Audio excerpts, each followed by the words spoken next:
Ooh, fire. Hello, everyone. Welcome back to episode 2 of Ashes of the Lost, our Warhammer Wrath and Glory campaign here on MagiRPG. My name is Chris Stormbeard, if this is your first time here. But I am joined by 4 amazing other people, players, my inquisitorial agents. Let's start off.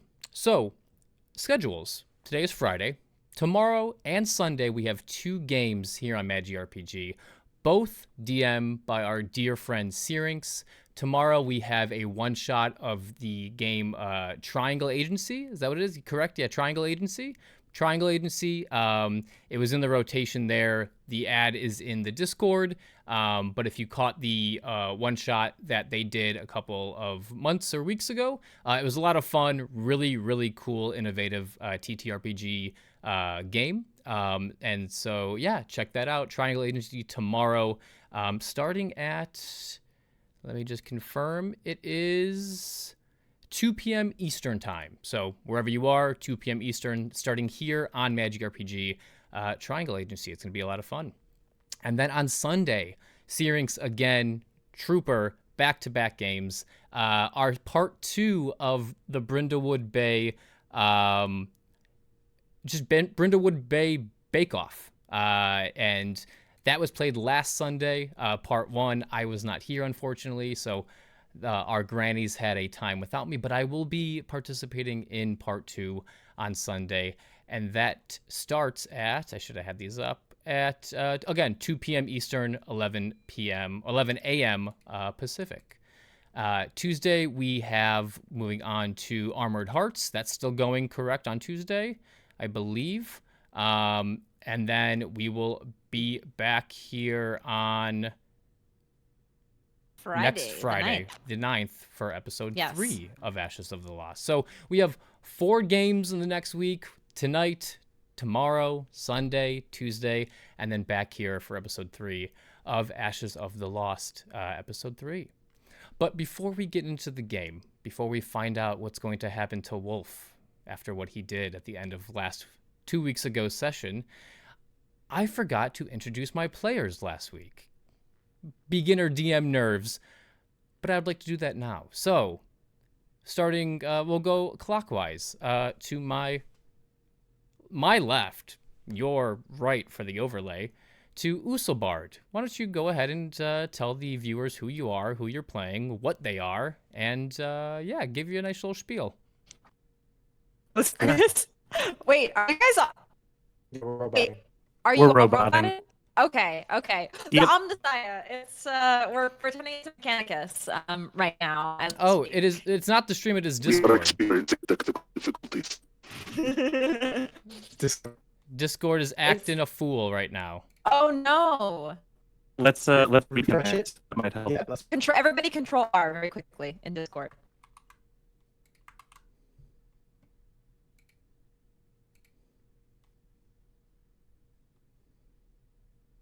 Test.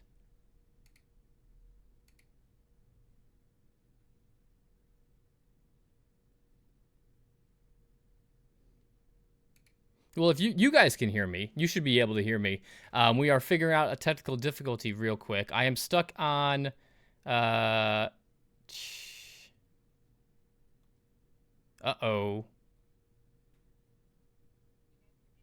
We can, yes. You got angina. I'm gonna try. Okay, I'm connected. I'm connected on Okay, Discord we're back. now. Yeah. It was just a little hiccup. That was crazy. Discord was pissed. Bijan. Oh, this is not a good omen. Oil that machine, dude. Pray to the Omnissiah of Discord. Pray to the Oh. Omnissiah. The Omnissiah has spurned us tonight.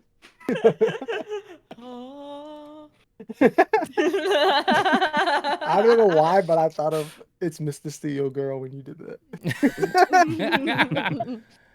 But yeah, I think we're good now. So Bijan, take it away.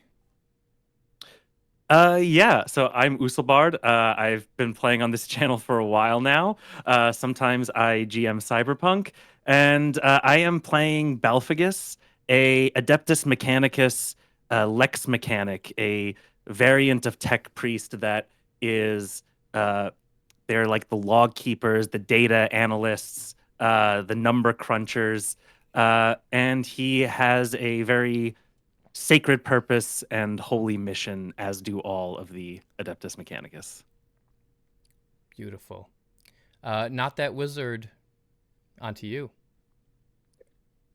All right. I am NotThatWizard on here. Also go by my name Merlin. I am new to the channel. I am playing Arthur Dangerfield, a rogue trader, which is a individual that has been given a writ of trade by the Emperor, which, at least to Arthur, is a little piece of paper that lets him do kind of whatever he wants. And nobody really tries to stop him, or if they do, well, we see how far that writ of trade gets him. Fantastic. Welcome, Arthur, and welcome, Merlin, to the channel for the first time. Craig Cregham's on to you, my friend. Hi, it's Craig Cregham's. You've seen me on this channel so many times. I like games of all kinds. I play them with my friends here. I play as Wolf, the Tempestus Scion. He does not exist, and when he does show up, he's there to solve problems, fix problems, and leave much of a trace or less of a trace that he was there in the first place. He follows orders, he gets those orders done, and obstacles are just things that need to be erased for the Emperor's benefit. Very That's nice. everything. Last but not least, Miss Magitech Tracy. Oh, you're still coming through. Oopsie. Hold on. Double it. There Can we you go. hear me? Yep, we're good. Okay, there we go. That's better. Hello, everybody.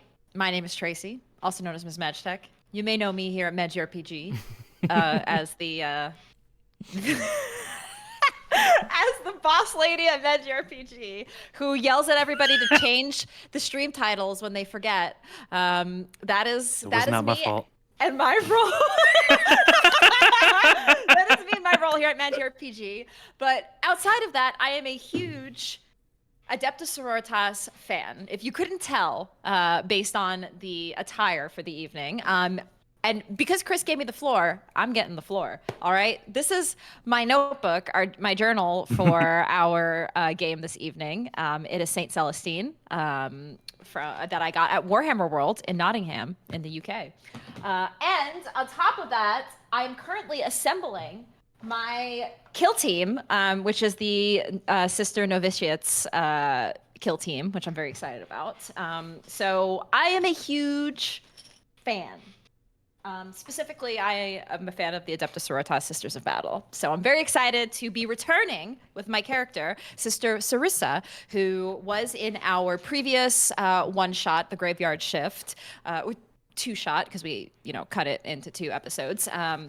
And she, at the time, was a Sister Hospitaller, and has, as the time has passed, has just started as a full-blown Sister of Battle. But she's still very new to the order, to her order, which is the Order of Our Martyred Lady, and is just getting, she doesn't even have, her battle scars yet, kind of thing. So she's still pretty new to being a Sister of Battle, not just a Hospitaller. So that is everything about me. Back to you, Chris. Couldn't have said it better myself. So yeah, I think with that, let's go ahead and start episode 2 of Ashes of the Lost.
And we're back.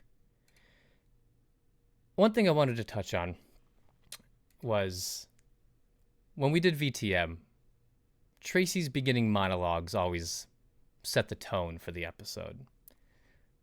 And I love them every single time. So I wanted to do one of my own. The shells were meant to break the enemy, but instead they became traps. Buried beneath the ash in silence. Clever. Desperate.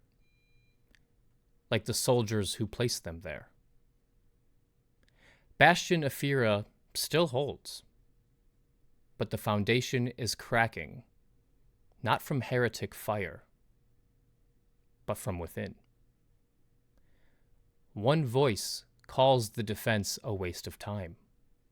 Another raises a weapon not at the enemy, but at an ally, a commissar. Faith, loyalty, command, unraveling like frayed voxwire. Above in low orbit, the Inquisitor watches, her voice unwavering, her will absolute. She gave you orders you were meant to obey. But down here, beneath the broken skies of Vorgoroth, obedience is no shield.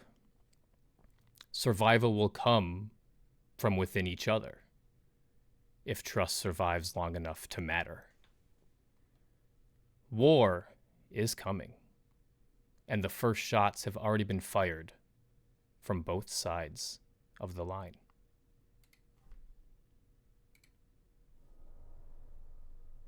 We start this episode not from where we took off or where we left off. We'll get to that.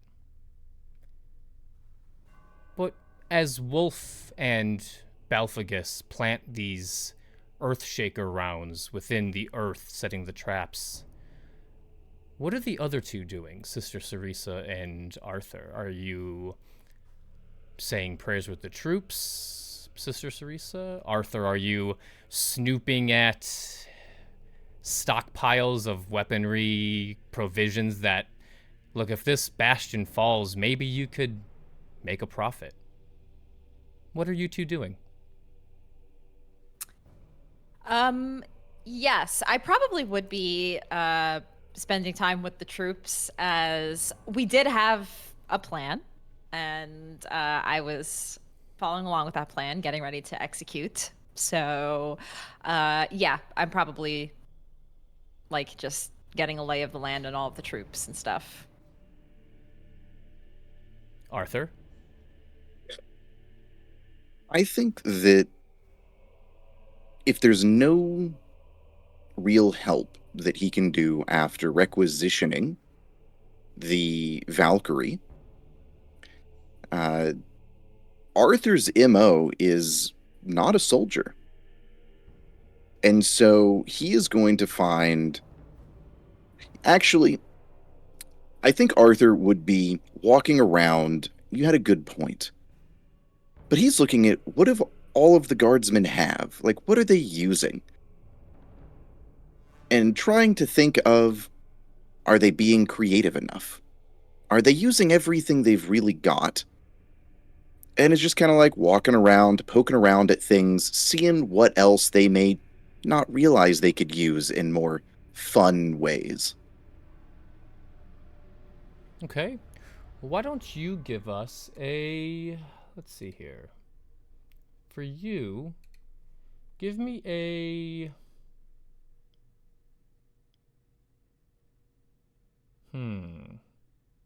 You could do investigation or tech, either or.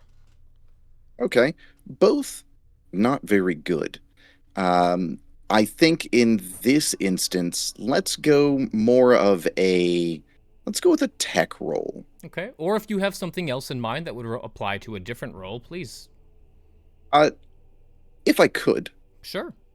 I would offer up cunning, as what he's specifically trying to do is look at what might not be normally used in the way that he might use it as a non-soldier that doesn't really know what these things are for, but knows, well, it's got an explosive in it. Or, I'm pretty sure you can run that into something. It's just, you take the drunken, smoking rogue trader pirate and go, let's do some trouble. Go ahead and roll cunning.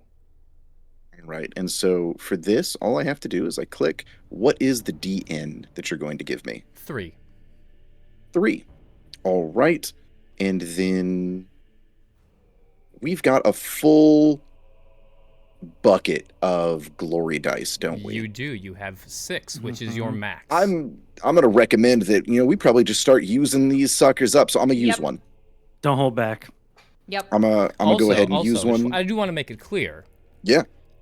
If any of you would like to use glory and not, if your fellow compatriots say no, but you really want to use glory, there is a mechanic in this game that you can steal all the glory, but you'll have to roll corruption. Oh, you should never have told Arthur that. Oh, okay. But for now, he'll behave. Okay. And we'll just use one glory. So I'm going to increase. He didn't tell Arthur. He told Merlin. Arthur doesn't know anything.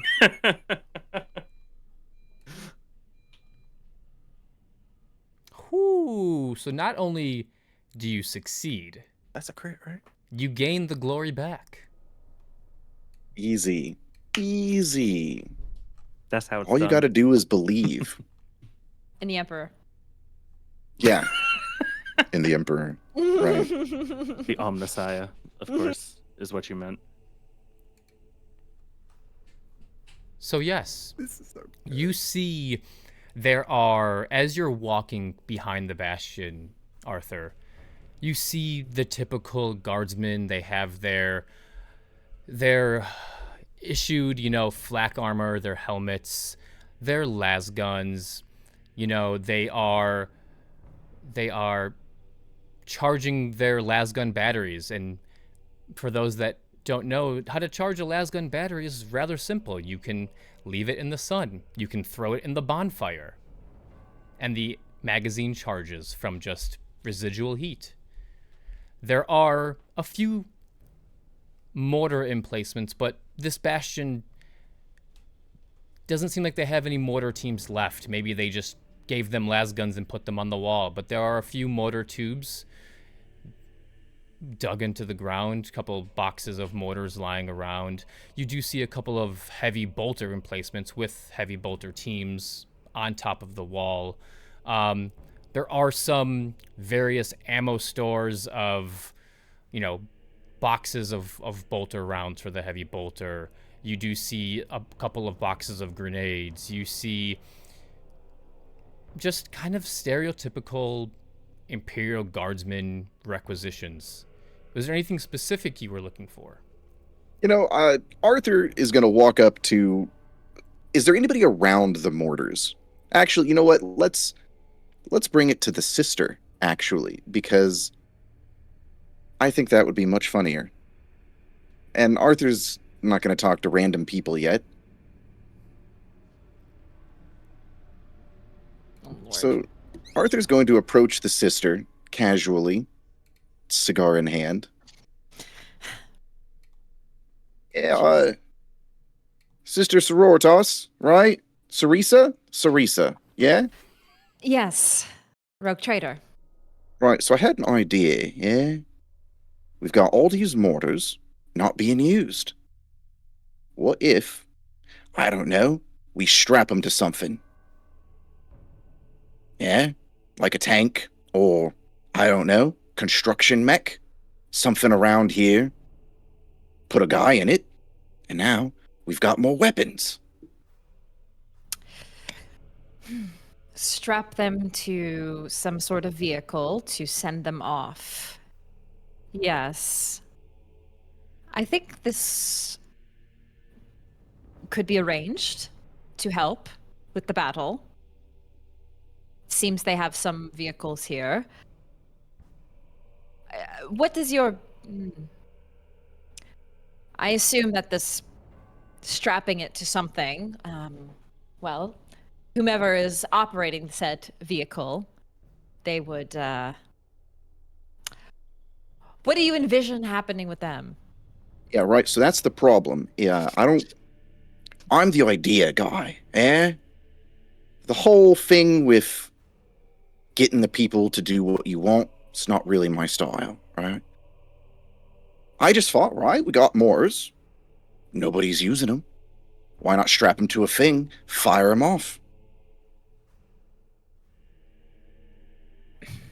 I think we could use all of the artillery that we can get our hands on. So, yes, this is very resourceful of you. Right, well then, I'll go requisition them. I'll find a vehicle. And we might want someone who can do the strapping to the vehicle. Yeah? Where's that young lad that we met? Oh my Private God. Skellig. Private Skellig. Yeah, he seems like a strapping young lad. Are you gonna go look for Private Skellig? Yeah. Okay.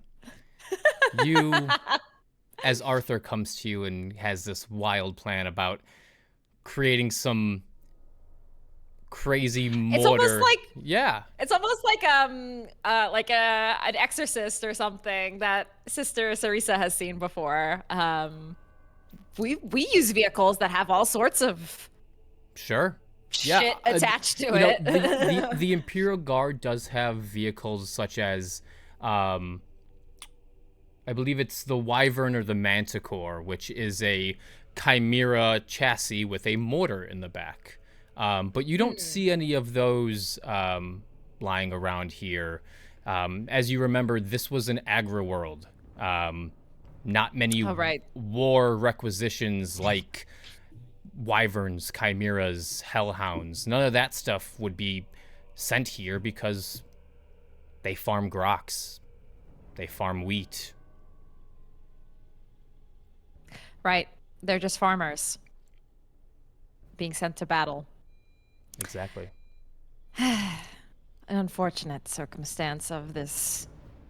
This is what happens when a world falls to chaos.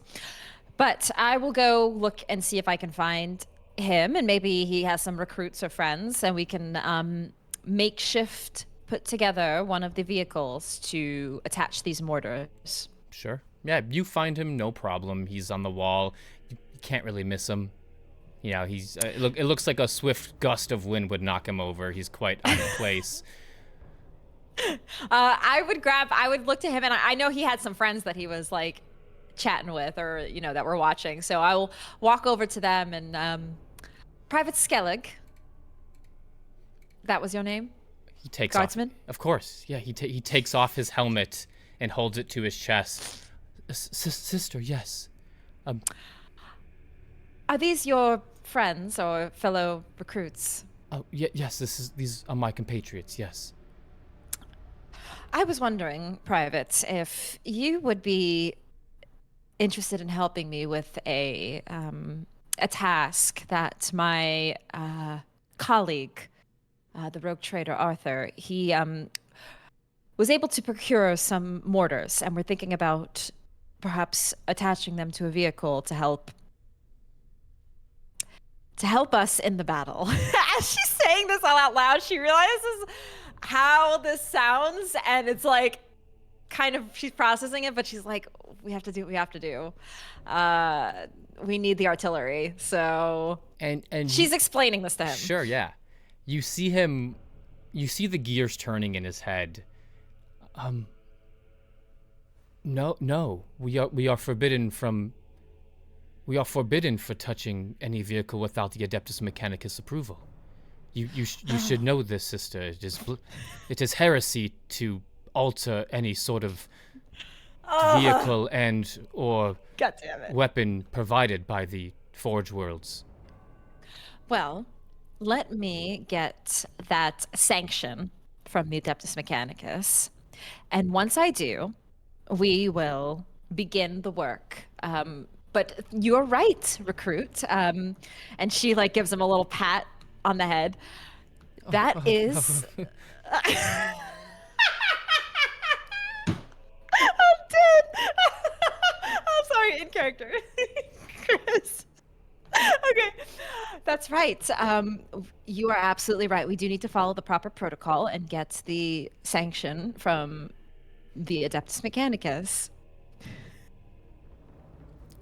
Once you get the sanction, and you should probably ask the lieutenant and the commissar as well. And Yes, yes. You are very astute in knowing all of the proper protocols. well, of course, I'm impressed. It is drilled into us at a very early age, and it says here, right, and you see him shuffle in his little kind of side fanny pack, I'm going to call it, and he pulls out the Imperial Guardsman Primer, the magazine that is given to every Imperial Guardsman that they should read. and he flips to the second page, and it's faith in the Emperor, faith in the Commissar, death You're to right. heretics. Yeah, it's just like, Yes. yeah, bullet Yes. points. And I knew that you were the right person for the future job once I get the proper permissions. Once you have them, we'll be happy to help. Thank you, Private. And she once again gives him a little tap on the shoulder, and she looks to all of the others, gives them a nod, about faces, and heads back. You walk away, and they're all whispering as you walk. Oh my! You hear, I was touched by a daughter of the Emperor. That means the Emperor himself has blessed me.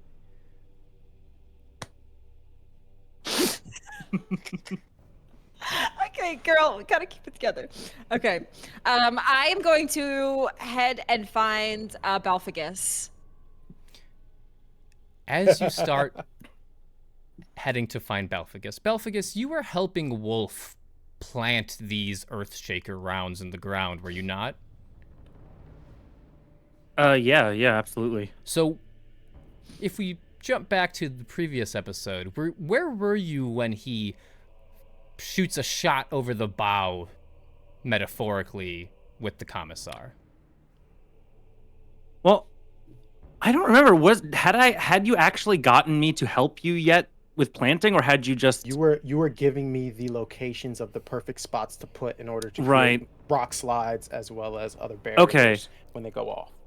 So, I mean, I'm sure that I was not far off, but I don't think I was right next to him. I was If I'm installing on the ground, mines, yeah. or yeah, You're Okay, so probably, like, you in were the close to distance. him. You were in his vicinity. for sure. Yeah, he could throw a rock at me. Perfect. So going back to you, Sister Sarisa, as you are going to acquire the proper permissions to do this crazy idea that Arthur has come up with, you hear it. The ionizing sound of air as it rips through, and you see the flash of red shoot over the battlements. Wolf, we cut to you. You have just fired, I'm not even going to say inches, centimeters to the left of the Commissar's head. That was your plan, to fire a warning shot. You are here under the Inquisition, not the Commissar. As the shot rings out, the dust, smoke of the barrel,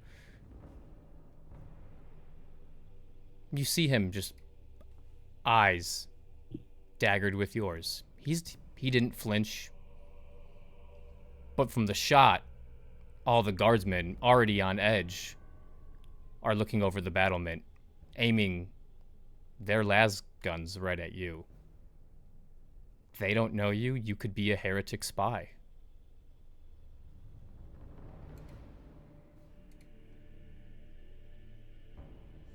The commissar,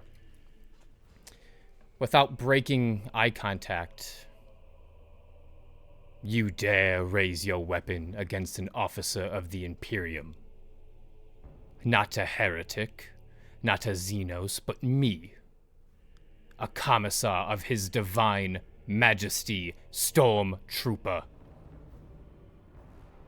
He raises his right hand up and just motions. You hear every lasgun being charged in your direction.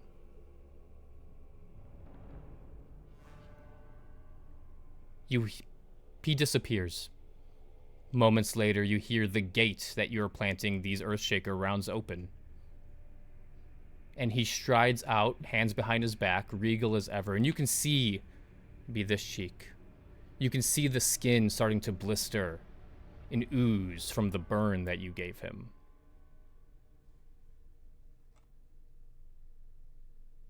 It is not fear that controls these men. It is order, Stormtrooper. By every law and creed, I should end you where you stand. Give me one reason why I shouldn't have them light you up. He looks up again. Oh, he's down. He's now in your face.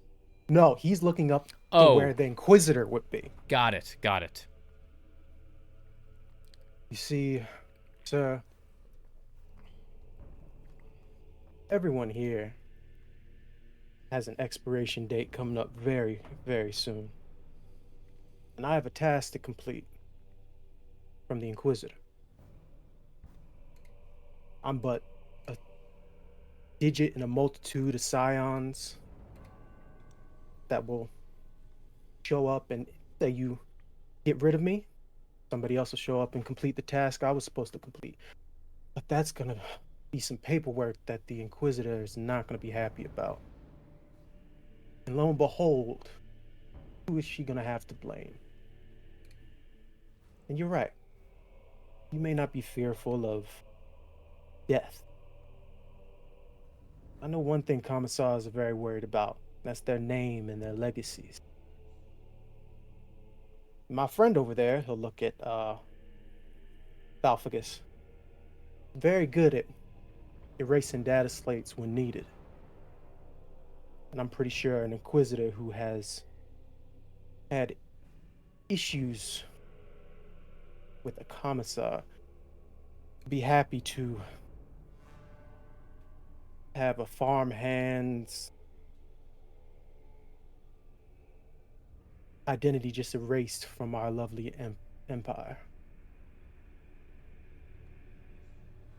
The commissar looks at you and looks back at the men. And you can see now, as they're aiming their guns at you, you can see, the barrels are shaking a bit. You can see the sweat dripping from their brow.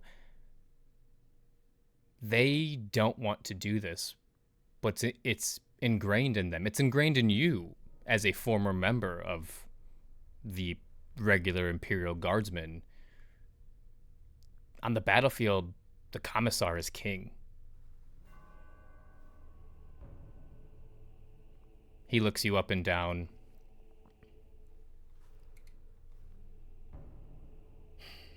Sighs a bit. We both know this war isn't going to wait for our squabble. I will leave you living for now. He says that out loud, for everyone to hear. But he takes a step closer, whispering to you. Let me bring up my notes.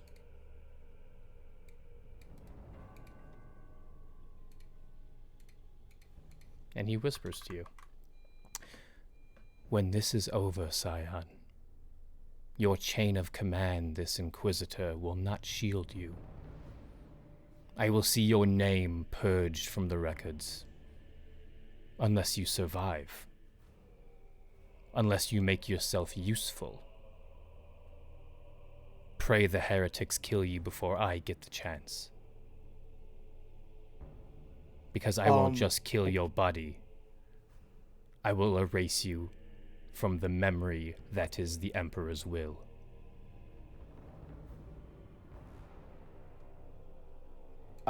Wolf has on that helmet. Mm-hmm. Is there any way that he can just show his eye? Absolutely. He takes the basically an opening where only his eyes show, and you see that purple eye that stares right at the commissar. And he just says,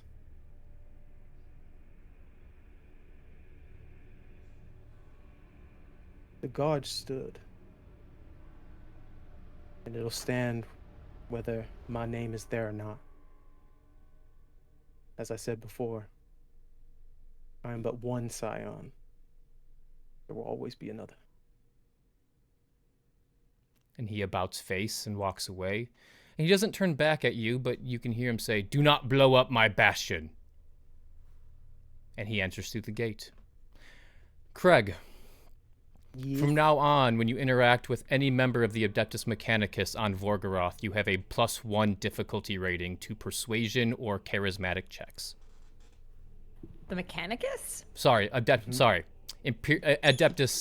not Adeptus. Imperial Guardsman, whatever their fancy name is. The guardsman, yeah. Yes. They're pissed at me. Yes. He will spread word of a rogue scion on the planet. So any interactions with members of the Vorgoroth Ironclad, as they've been known to be called themselves, will be at +1 difficulty. Got it. No one wants to deal with a scion who's fragging, members of the command. Yeah. Now, did the rest of us hear the gunshot Absolutely. as it went off? Oh, yeah. Absolutely. As you can see, Wolf does not have a mere lasgun. He has a hot-shot sniper lasgun.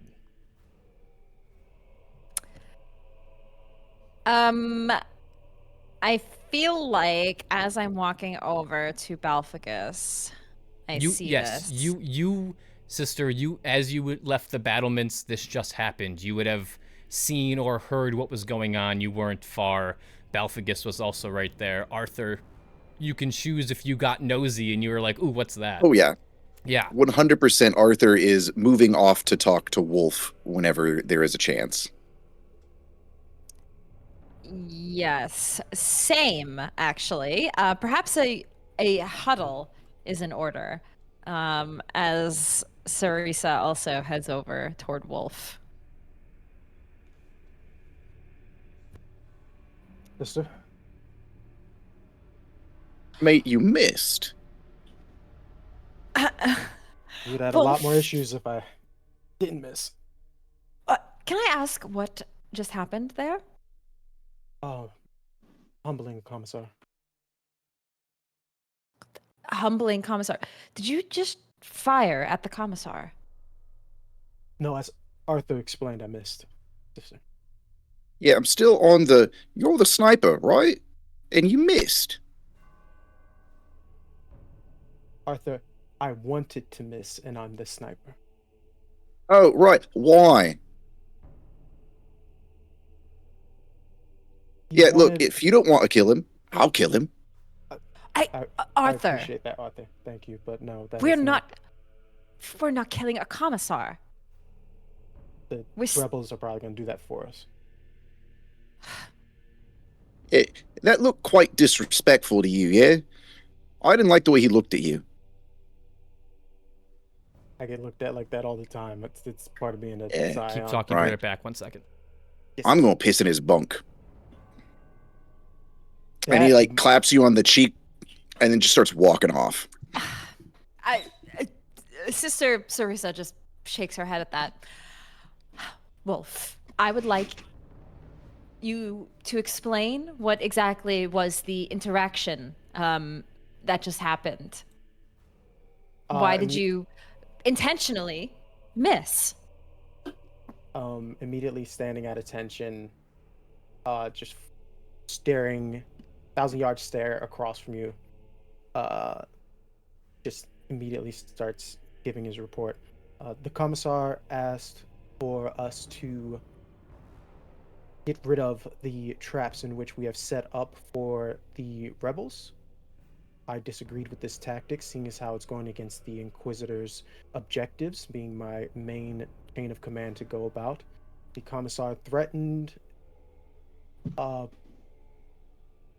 violence, and I respectfully showed him that that would not be wise. As you give that report, and Arthur hears it, he stops walking off and turns back around to rejoin the huddle, even more irritated. Sister, I can relay an accurate accounting of all words that were spoken between both parties. Balfour. And you see a printout start to it starts printing out the data. So you were witness to these interactions. I have witnessed this interaction.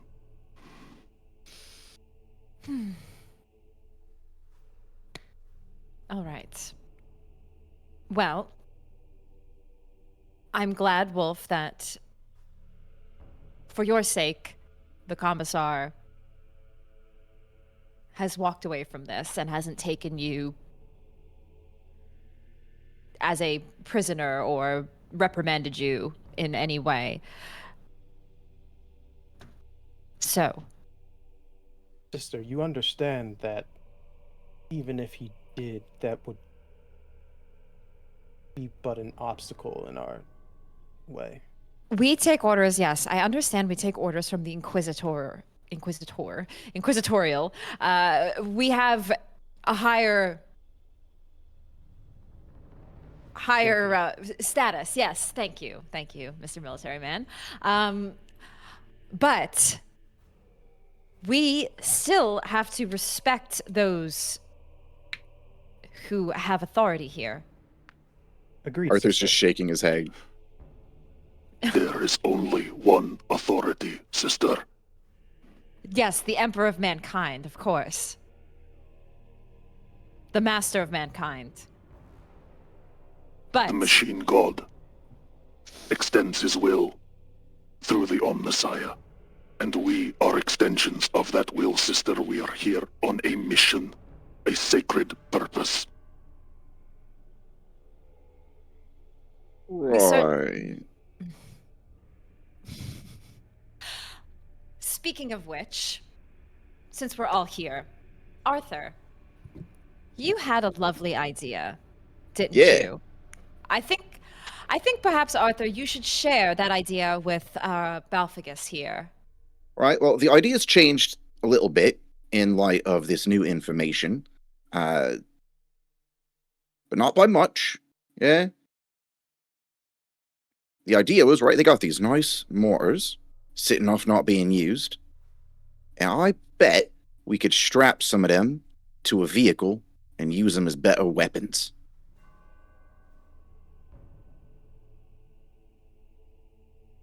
The change is I kind of want to shoot them at the commissar now. We are not going to shoot them at the commissar, Arthur. He is on our side. I disagree entirely. It sounds like he's on his own side. Otherwise, he'd let us set the fucking bombs. Oh, So, Wolf, might I just also get some clarification, and perhaps the printout that I have here will help clarify this. Did he say no to our plan? Is Well, that The what bombs we're are getting at here? partially set up, sister. I'm assuming I will have a lot more difficulty trying to get anyone to assist me in placing any more. How many did we get set before the commissar said we had that interaction? How many did you want to set? We wanted to try and get I don't remember. the It was a entire- lot. It was like Yeah. 5 on each wall, Yeah, so I mean, or like 100 yards from each wall. sure, yeah. So the bastion itself in this valley is about 100 yards across, protecting this choke point. We were gonna set all of them, right? Like it's not like we were holding it off in reserve. Like the you idea were going to was set 200 shells. I was about to in say the we were ground. not setting 200 shells. Yeah, that was way too many. That was Arthur's plan, but he wasn't the Yes. one planting them. Yeah, I thought we were putting them all in big piles. my That was my- also Yeah. acceptable. Got it. Okay. I would Okay. say you were you were able to get approval for, let's say, 16 of them. Mhm. Okay. They still need to fire their basilisks even if you defend this bastion. Right, correct. Yeah. Can't use all 200 because then once the traps are done, we have no artillery left, and then it's just GG after that. So we got 16 dug in. Is that I what would you're I saying? would say you finished 12. 12 of them. You have 4 left if you know, and if you want to spend the extra 2 hours, we can just call them that they're all placed. Okay.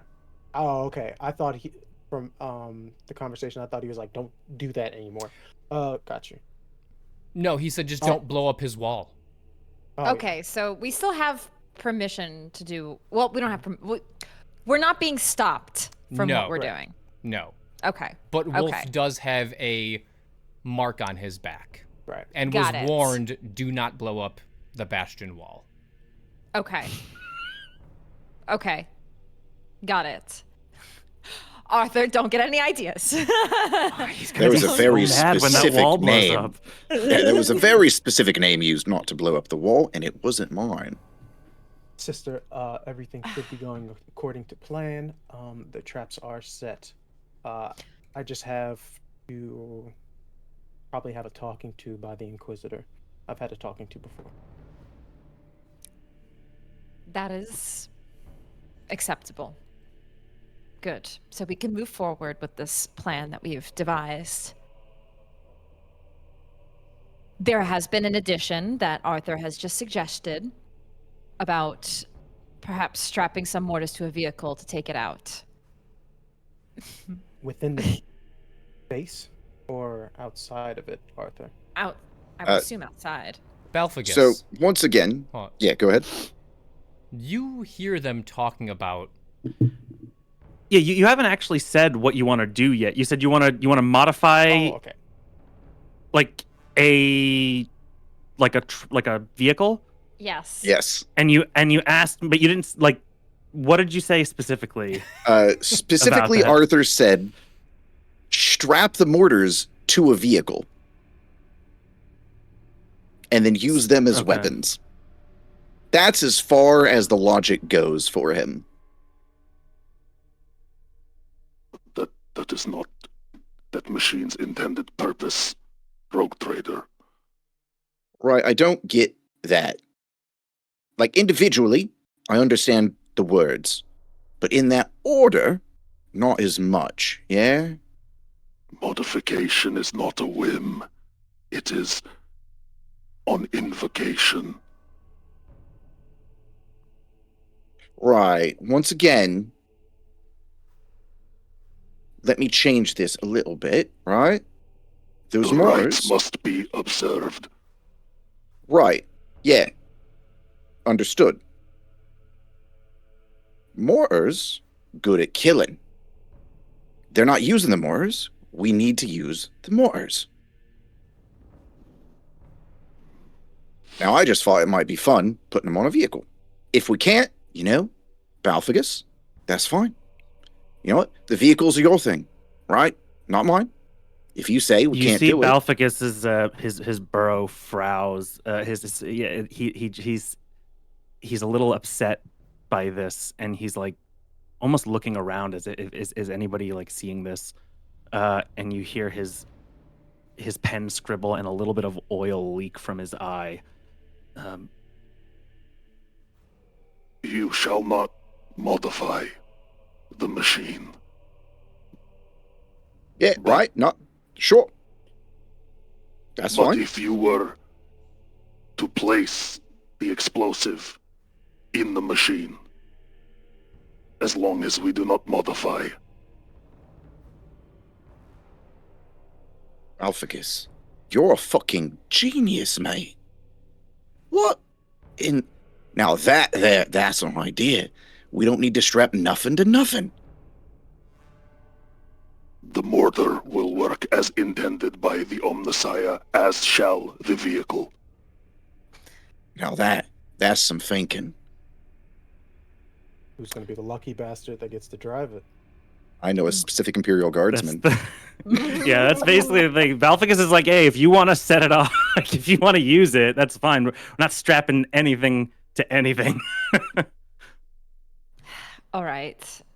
I think we technically still also need permission from the commissar to use said vehicles. I will make my leave, sister. He holds Arthur. up his paper. I don't need permission from no one for anything. Yeah? And then he holds up his pistol. Right? We got Which lefty and righty. which is also a Xenos pistol. I Yeah. just want to let. Oh, y'all haven't jeez. seen Yeah, it? I am Yes. like...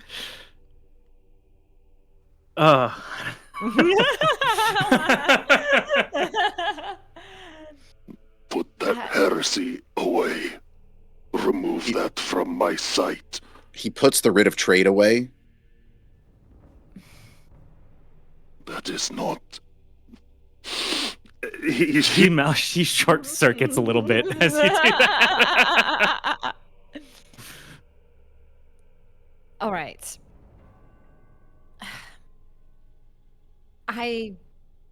This whole chain of command thing, it doesn't seem to be quite computing with you, Arthur. But there is a chain of command. Right? Yeah. For you, And absolutely. I'm a rogue trader, dear. I've got no chain.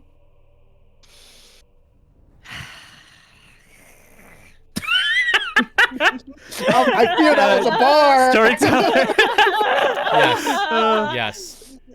Are there other Adeptus Mechanicus here? There are, absolutely, yes. Okay. There are there are servitors bringing, the servitors unloaded the Valkyrie that brought you guys down. There are a few other tech priests walking around. There are definitely other Mechanicus here. Okay.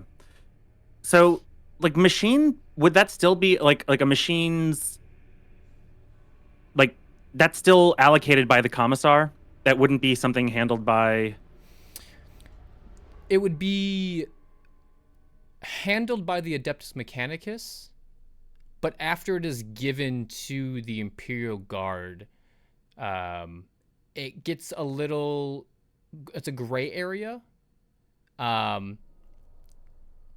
So it kind of just depends on what you ask for. Yeah. Yeah. Are they allowed to drive it? Guardsmen, absolutely. Yeah. Okay.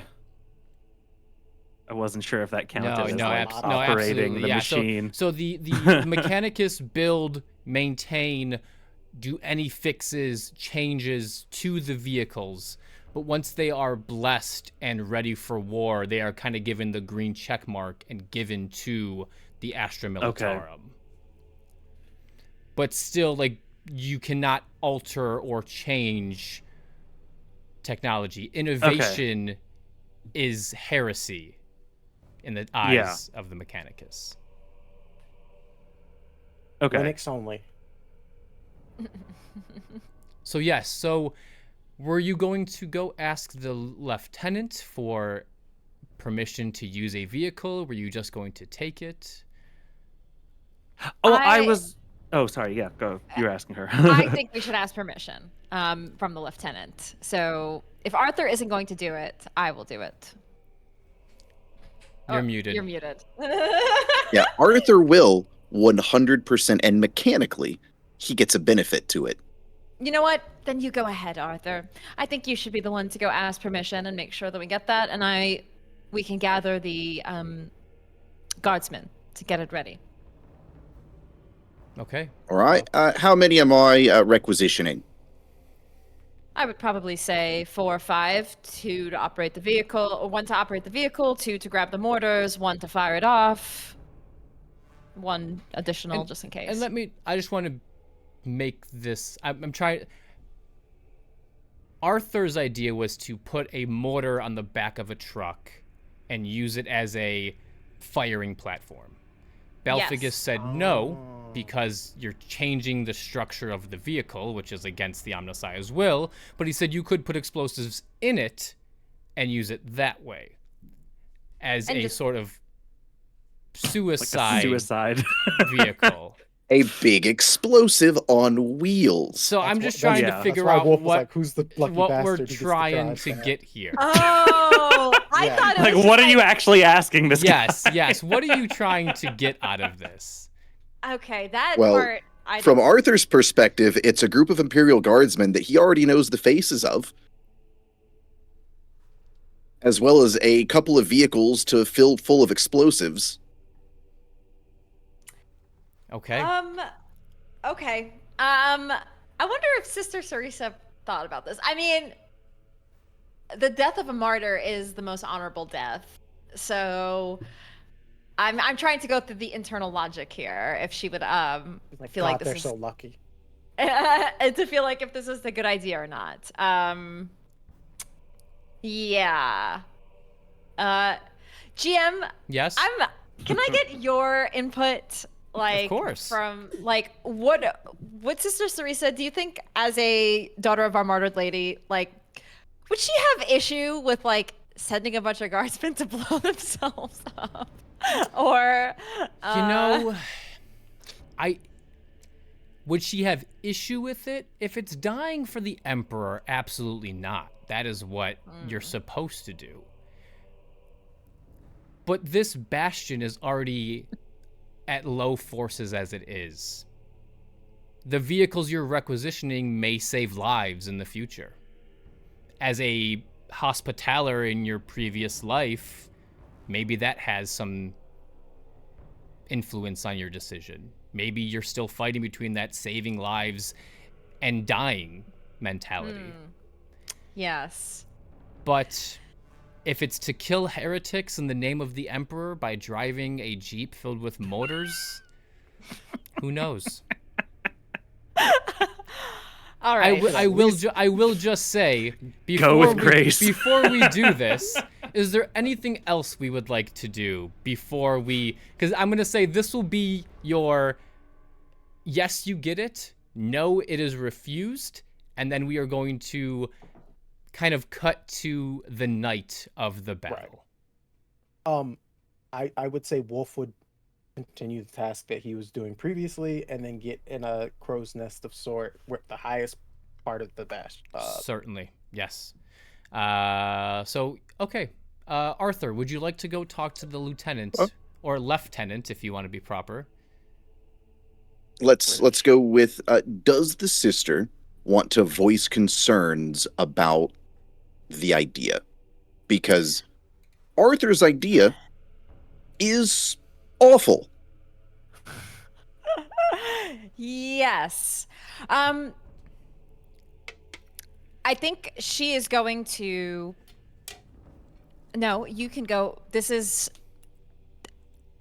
like I said previously, the more artillery we have to deal with this problem, the better. And this is a very important job for us. So she's not in love with it. You can see she has some sort of hesitance in her face, but she's like, you should go speak to him. All right, what you hesitating about, yeah?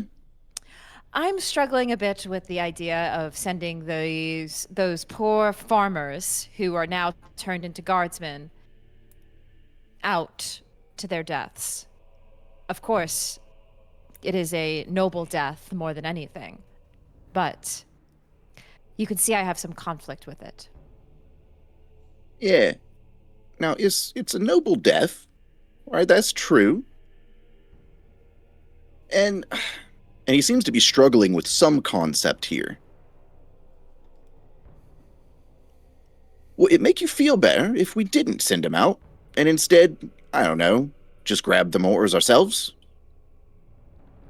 Perhaps, yes, if we just use the mortars from a distance and just sent them off. Right, well, why don't we just go find out why we're not using the fucking mortars? And if I don't like the answer, right, we'll fix the problem. I think that is a good solution. Yeah, I don't want you feeling bad. That's no good. I appreciate your concern, Arthur. Yeah, now let's go yell at this guy. I don't like him already. And he just kind of smiles. So Wolf, you in? I will make it clear, the commissar, you would want to go talk to the lieutenant. Lieutenant. Oh, The- okay, the- lieutenant. the okay, commissar different. Yeah, the yeah. commissar Okay, just makes sure I got that confused. the men's morale is stalwart. gotcha. Okay, then I got confused on that. To request the men from him, that's when you would talk Yeah. to the commissar. Okay, so then we're just going to move to requesting understanding first. Why are we not using the mortars? Yes. And then give us the damn mortars. Yep. Then, right? Anybody want to go with me? Or do you trust me to be diplomatic? Probably don't want my face anywhere near that conversation, so I'm gonna complete my task as I was asked previously, and then I'll see you all on the battlefield. Okay. Whoop. Lost. Oh, there he goes. Goodbye, Arthur. There goes my hero. He's going to talk with the lieutenant. Yep, Yeah, he's going to have the conversation. But yes, Wolf would salute the sister and walk off to. Finish planting work. the Earthshaker shells. Okay. So let's see. Anything, Belphagus, anything from you? Anything that you want to do beforehand? Well, I believe I was asked to bless some machines. I would definitely do that. I had been asked last session to Yes, handle. yes, I don't remember what kind of machines they The were. lieutenant asked you that since the basilisks haven't been fired in quite some time, she asked you to bless them and anoint them with your holy oils. Okay. Yeah, I would do that. Okay. And then I would prepare to assist for battle, and so I would probably go. I'd probably go with Wolf. Okay. And assist in planting the last 4. Yeah, Got it. and also set up in his net. Like I'm gonna assist him with his shots, Perfect. like Ooh. during battle. Nice. Ooh. Okay. Okay. One last thing Yes. for Wolf, as we get set up in that spot eventually, he is going to set something up by the door or the entrance that basically would trigger if somebody came in without him or Balphagus knowing. If someone comes to, I'm sorry. What? One more time. So if he's focused in on sniping during the battle, he Mhm. wants something at the door or wherever he is, what people would enter. There's a small little trap or trigger that he's just like, oh, somebody just came in. Got it. Okay. Sure. Yeah. You can go ahead and the little sensor that watches your back. Sure. Or maybe you can ask Balphagus for him to use his cherub to Yes, alert him. just something. But Balphagus, going back to anointing the vehicles, give me. I know this is gonna succeed, but I want to make you roll it anyway. Give me Yeah, let's do it. Give me a tech roll with a DN3. Okay. Tech roll. Boom. Got 1 wrath. Should I use glory? Ooh. So you succeed, Oh my. but something happens. Go ahead and roll the complication. Ooh, what happened? Ooh, okay. So Oh. Perfect. Oh no. that's not perfect. That's the worst. So for those viewers, Balphagus rolled a complication, a critical failure, as you were. And he rolled the machine spirit. Some technology in the scene malfunctions. This could be something you own, something you're interacting with, or something in the environment. A stray servo skull or a cherub could interrupt whatever you're doing. So as you are praying to the basilisks, and you, under your cloak, you pull out your sensor and you're waving it over the barrel and over the tracks, and you are tapping into the motive force, the omnissiah that is. Generally, a tech priest, a member of the Adeptus Mechanicus, can almost feel the machine spirit within, with anything you are praying to, whether the machine spirit is a metaphysical connection to the omnissiah or it is secretly an AI computer within everything. There is something that talks back usually. But within these vehicles, it's almost quiet, placid, calm. Like Oh no, he's hot though. if there is a machine spirit in there, it is sleeping, not active. Something, someone is affecting these machines.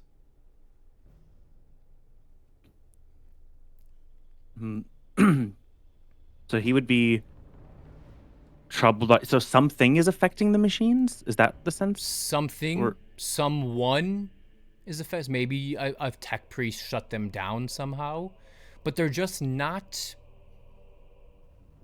active. They're almost, yeah, they're almost, they're sleeping. They're inert essentially, which is strange to you. Very strange. He'll put his hand on the machine one more time, and he'll speak to it. I am Belphagus. I bear rights, I speak litanies, I issue alignment.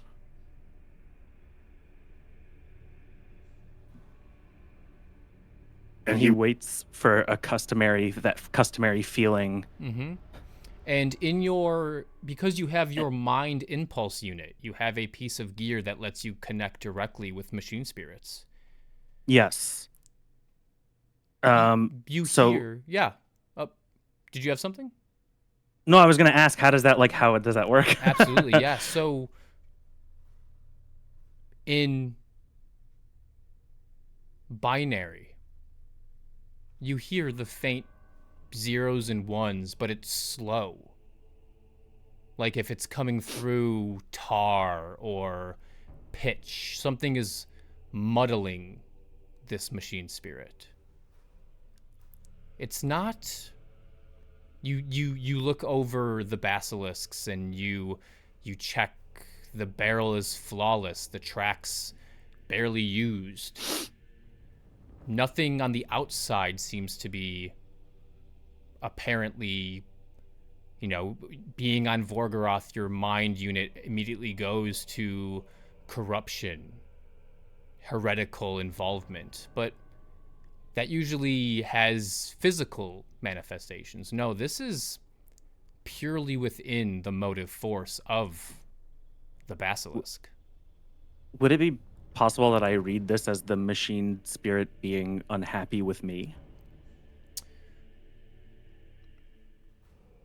Give me, since you have such a high-tech roll, I'm going to let you do, so we're going to take the,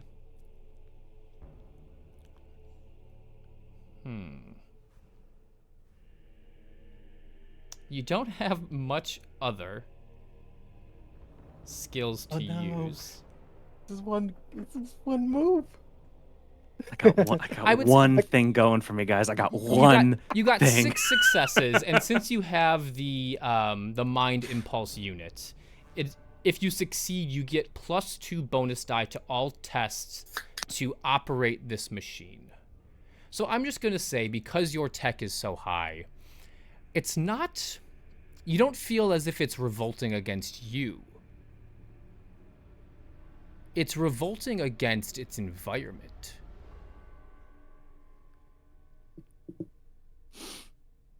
Like, if it was The machine doesn't want to be here. correct, it doesn't want to fight. It doesn't want to throw Earthshaker rounds through its barrel.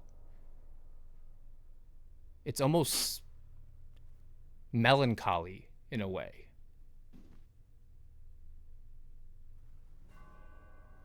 Balphagus.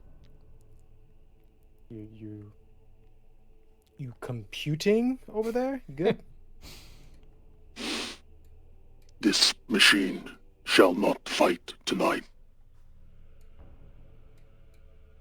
Is it? We shall remove this machine from the wall. Oh, this basilisk was on the ground behind the wall. Okay, well, either way, he's pulling it back, like praying over it, pressing buttons. He's shutting it down. Whatever, like if it's in idle state, like he's Sure. He's turning it off. Would you want to try to cheer it up somehow, or would you rather shut it down?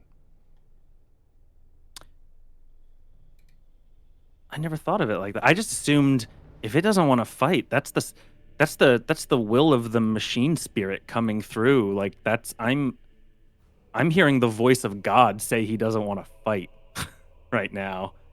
And so they're not going to fight. Okay.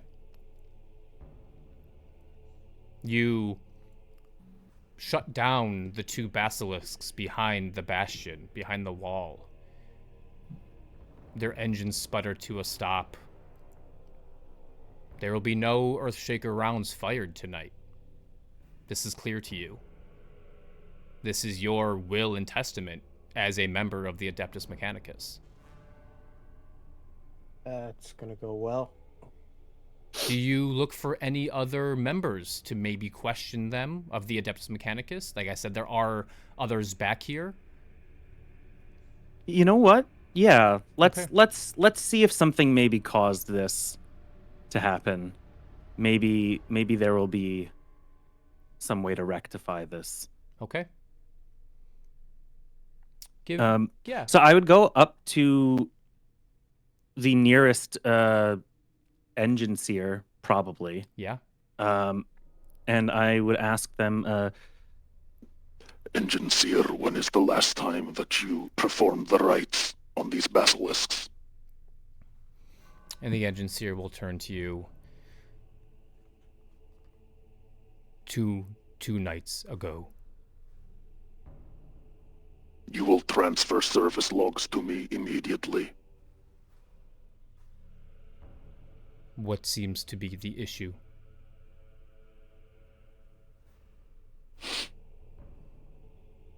Something has affected the spark in this machine.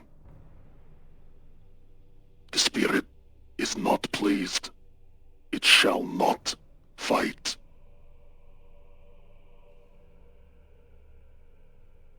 And you see the Lex Mechanic, or not, sorry, the engine seer.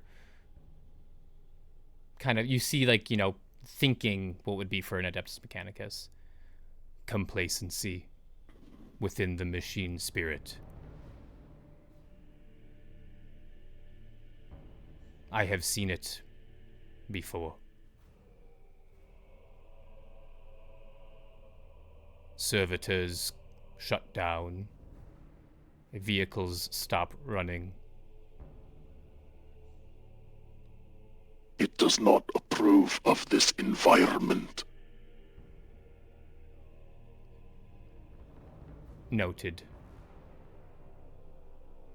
Repair logs and prayer logs transferred to your cogitator. and who was the last person to work on this? Was it this engine seer? This engine seer, yeah. Okay, so what do I see in the logs? Like, is there anything? I'm looking for anything out of the ordinary. You see that while they haven't been fired in a few weeks due to the lack of artillery, they were still well taken care of. But in the logs, you can see over the last couple months, more and more mechanical issues happening within the machine. tracks locking up, engine shutting down, no cause, no repairs needed. Barrel not transversing up or down.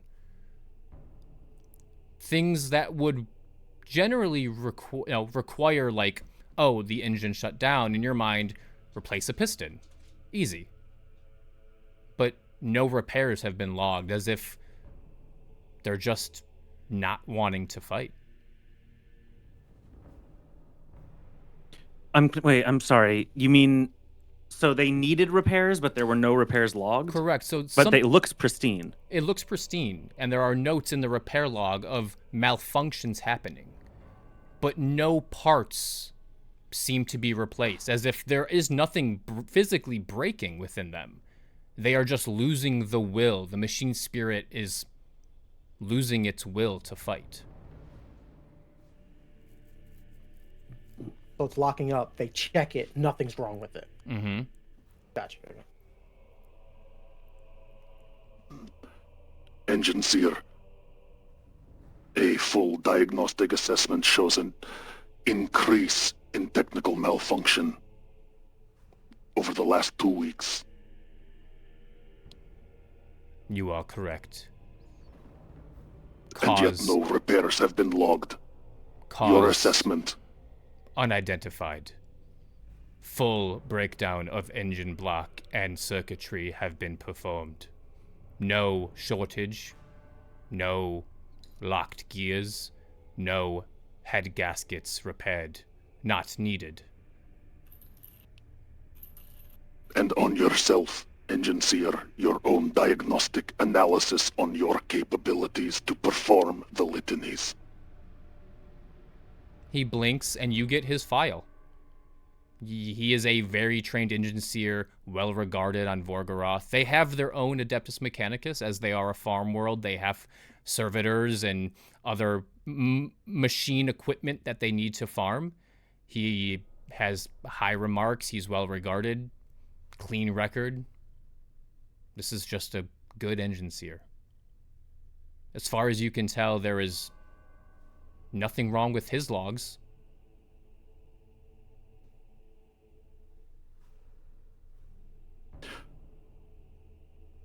This anomaly is not acceptable. What steps have you taken to rectify this gap in our knowledge? High quality litanies, high quality oils, omniscient litanies, restart, shut down, re-establish connection, various prayers. Sometimes they fire, sometimes they don't.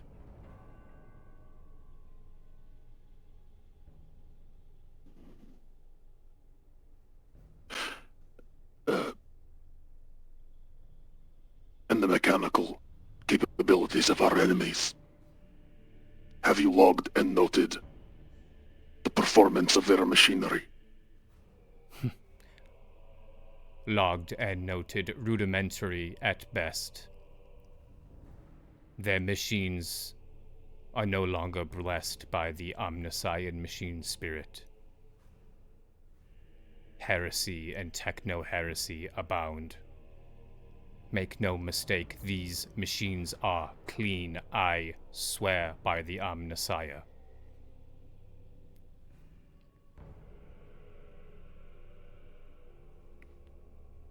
And you just hear the whirring of his mechanics and the scribbling of his pen. He logs that, and he doesn't acknowledge. There's no, greeting to say goodbye or whatever. He just walks off. And the engine seer turns back to what he was doing. Wolf, you were with him. Mm-hmm. Do you say anything? Do you crack a joke? I think as we're walking away, I think Wolf just looks to Balphagus as he's like, that was the first time he saw worry on, like, you. It's like Flippy got sad for a moment, and he just speaks up. Balphagus, it's possible whatever's going on is the reason the Inquisitor sent us here. That is likely, Scion. The sooner we do this favor for the lieutenant, the sooner we can help with this scenario with the Omnissiah. You are correct. Okay. All right.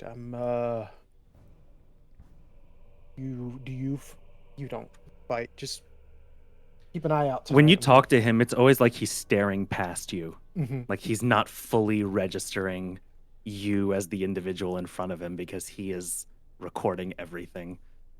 Everything around us. Okay, and with that knowledge, got it. Wolf just says, "All right. Never had a Mechanicus spotter. This should be interesting." Also, he looks around. I'm not the most popular individual after earlier, so make sure to alert me if any of those recordings seem a little terrifying. I will keep you updated of all relevant events. The relevant ones. The relevant ones meaning my termination in the next few seconds. Anything like that, please. That would be relevant. Getting sassed by a machine. Awesome. Okay, let's go. And Wolf and Balphagus, you guys make your way to one of the towers in the Bastion, with the highest point for you two to set up. Arthur, you were making your way to the lieutenant to ask her a question. Yes, and was I being left? I guess was Arthur being left to be diplomatic on his own, or was there going to be a babysitter? Excellent. Lovely. You're muted. Oh, oopsie. I will join you. Okay. Okay. That's probably for the best. Yes, when you put it that way. I was like, really? Yeah, like he literally just drew a gun and was like, we can either get it one way or I can shoot them. So Arthur and the sister go to visit the lieutenant.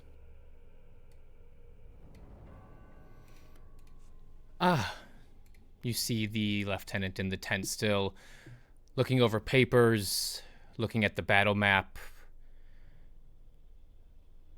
Were the 16 Earthshaker rounds to your liking?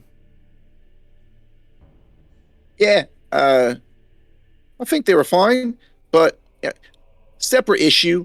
Yeah, is the commissar in the room? No. All right, that commissar guy. Yeah, what's his name? Commissar Vortek.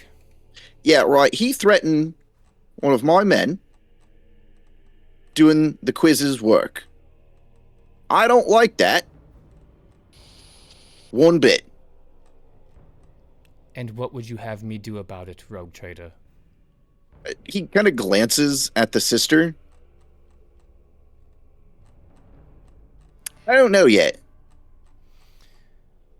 You might not be from around here, but commissars are valued in the Imperial Guard. Sure. Yeah? That is what I tried to explain to him as well. They keep What's not valued? Go ahead.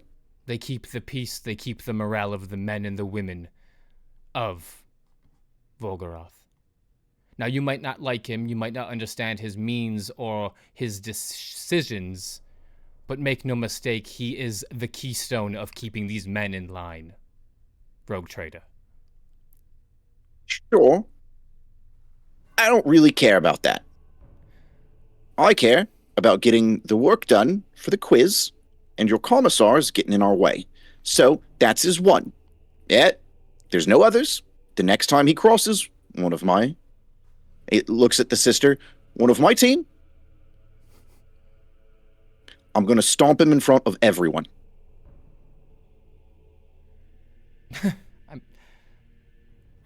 I'm sorry. You may be with the Inquisition, Rogue Trader, but it does not give you the right to stomp out a commissar. Incorrect. And he pulls out his writ of trade. Right here, yeah, says diplomatic immunity.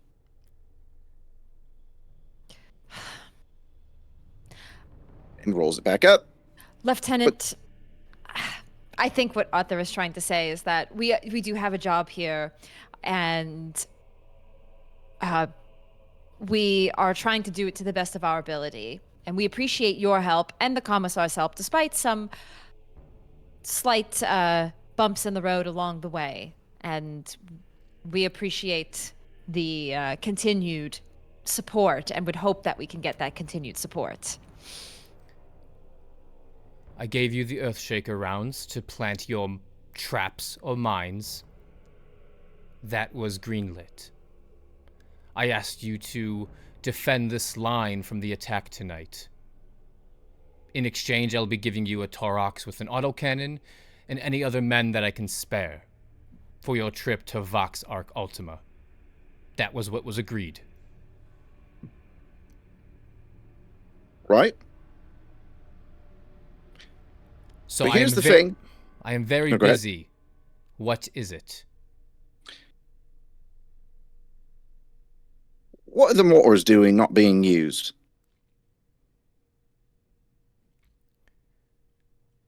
The shells are...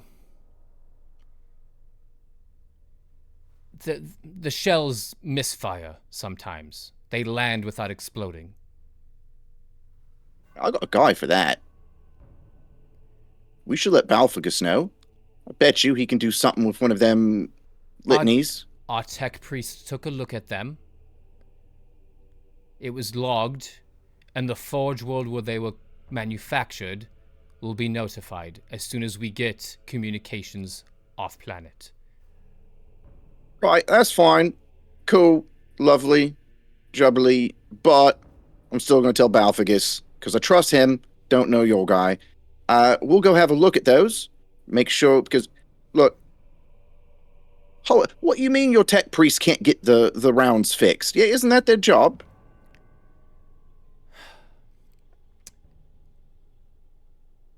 They said everything internal looks good. The fuses, the explosives, even the stabilizing fins are flawless. But for some reason, when they hit the ground, three times out of 5, they don't detonate.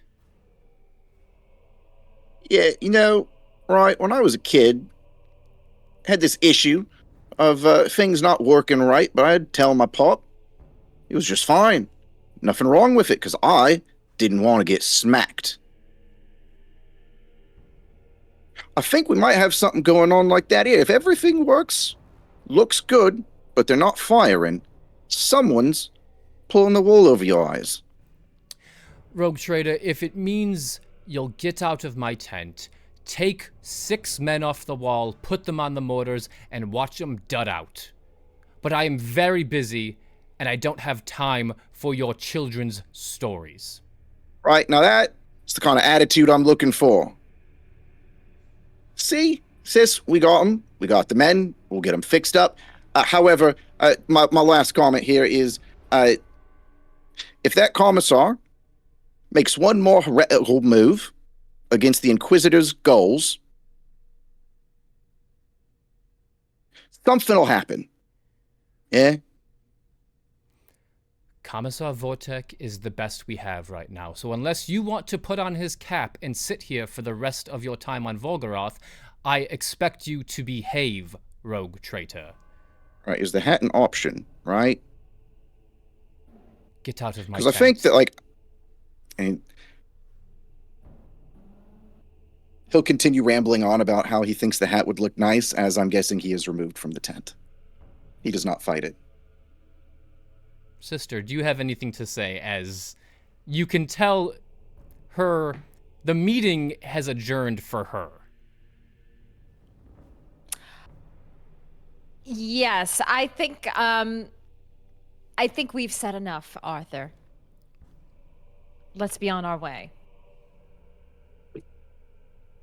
So you have the green light to recruit 6 men to man the mortars. And we now know that there's some weird shit going on with this tech priest. And did they explain that the mortars are not functional?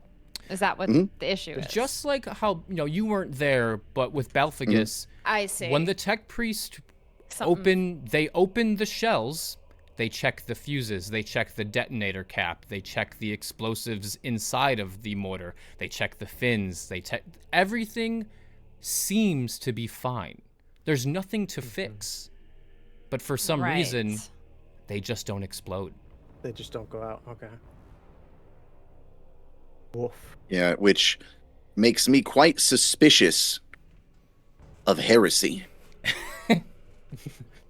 So literally the only explosives that we can quote unquote trust might be the rogue traders. The rogue traders military surplus Earthshaker rounds. It's your boy coming in clutch. Which we know are also not very reliable. Yeah, but I'm just gonna blow those up. Like they're old and they're crusty, but nobody said nothing about reliable. Not reliable. Like, we haven't tested them yet. Yeah, I'm about to find out. Fair point. Okay. We haven't tested them. I mean, just theoretically, they look like shit. They probably... 100%. But the ones that look good aren't working. So, So... ipso facto. Okay. You all get to your spot. Wolf, Balphagus, up in your tower. Sister, where do you take point for the upcoming battle? Are you on the wall with the men? Are you with Wolf in the tower? I think I'd be with the men. On the wall. On the wall. Fantastic. Arthur, where will you be?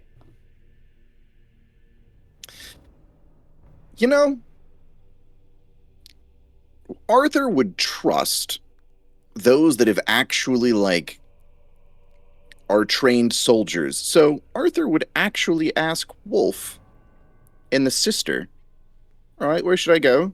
Where you want me? I leave that to Wolf. What is your primary weapon that you enjoy using the most? Oh, enjoy. He holds up his power axe. Okay, front lines would be probably the most effective. If I'm charging up into a secure bastion and I see you doing the Emperor's work with that, I would probably want to turn tail and run. So I'll stand there all intimidating. You got it, mate. Okay. So we have Arthur up front in case they charge in with his power axe. We have Balphagus and Wolf in the tower in their sniper nest. Balphagus being the marksman, Balphagus being the spotter, or Wolf being the marksman, Balphagus being the spotter, and Sister Cerisa on the wall with the guardsmen. Fantastic. Time goes by. Minutes, hours. You're not really sure. The air is thick with anxiety. You see some of the men just kind of standing there.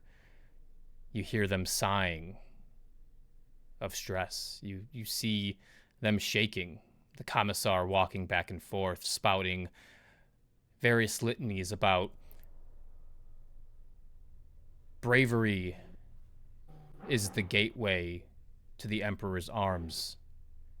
Cowardice will not be trusted nor allowed. Back and forth. Any moment now, they will come. And that is where we'll take our break. And we'll be back in 10 minutes for our fateful fight. Don't go away. It's going to get spicy. Yeah. You won't want to miss it. See you in a bit.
And we are back, everyone.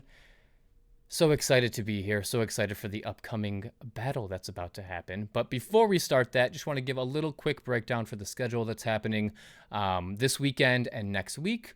Tomorrow, we have Triangle Agency one-shot, Springs Eternal, GM'd by Syrinx. We did a Triangle Agency one-shot a couple weeks ago. It was very fun. Check it out tomorrow, 2 p.m. Eastern Time, 11 Pacific. After that, on Sunday, we have our part two of our two-parter story, also GM by Syrinx, for Brindlewood Bay, the Brindlewood Bay Bake-Off. That should be fun. Again, also 2 p.m. Eastern, 11 a.m. Pacific. Tuesday, we have Armored Hearts again, GM by Miri. That's a really cool story about mechs, and it's one of the Magical Girl stories. And then we'll be back here next Friday for episode 3 of Ashes of the Lost. Real quick content warning going through. We are going into a battle. It's going to get graphic. It's going to get potentially scary, grotesque, morbid. It's Warhammer. So quick content warning. Just wanted to give all of our viewers and our players a little bit of a brief warning. I think that is about it. Anything else that I missed? I don't think so. Let's get into battle. It's been, you don't know how long. It's been, is that what you're laughing at? Yes. Glad I can help. You stand on the parapets of the walls in the turrets. Nothing seems to happen. For a second, maybe you think the lieutenant's full of shit. Maybe they're not going to attack tonight. But Belphagus, I need you to roll me. Give me an investigation check. Okay. What's the difficulty? 3. Perfect. You don't see anything, but as you're taking in everything, essentially, every movement, every footstep, everything you see, hear, smell, taste, whatever human sensory organs you have left, taking in information, you feel it before you see or hear any of it. The rumbling headed your way. Rumbling. Yes, there you go, Tracy. Yeah, I saw her, yeah. You feel it. Your cogitators in your brain start fluctuating. 10, 20, 30, 40, 50, 60, 70, 80, 90, 100, no 200, no 300 pairs of footsteps. Marching, running your way.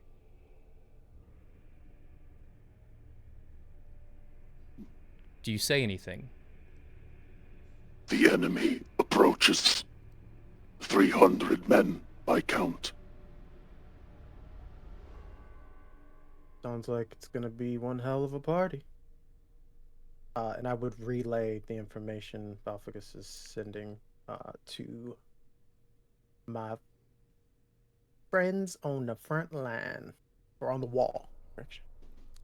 You send word down the line. Balphagus, as he sends word, 400, 500, 600, 700. The number keeps going up. The count increasing. 400, 500, 600, 700, 800, I got it. 900.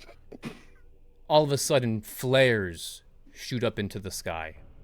Traps set earlier by the Imperial Guardsmen to warn them of incoming attacks. It illuminates the night sky. And the lieutenant, leaving her tent, you hear her booming voice. Guns ready, men and women of Volgoroth. You may not survive the night, but remember, death Here is death for the Emperor. You hear the commissar chime in. Something about honor and bravery and cowardice will be swiftly taken care of. The lieutenant takes her place on the battlements, walking back and forth. And then you all hear it. Not just footsteps, but screaming and yelling and chanting on the horizon. Do you hear that, men? Do you hear the screaming of Volgarath? They intend to make her bleed. But you cannot make iron bleed. Who are we? And every single guardsman on the wall chants, "The Ironclad! The Ironclad! The Ironclad!" as they put their guns on the wall aiming forward. Make them squeeze blood from iron, because they will not be able to. Silence.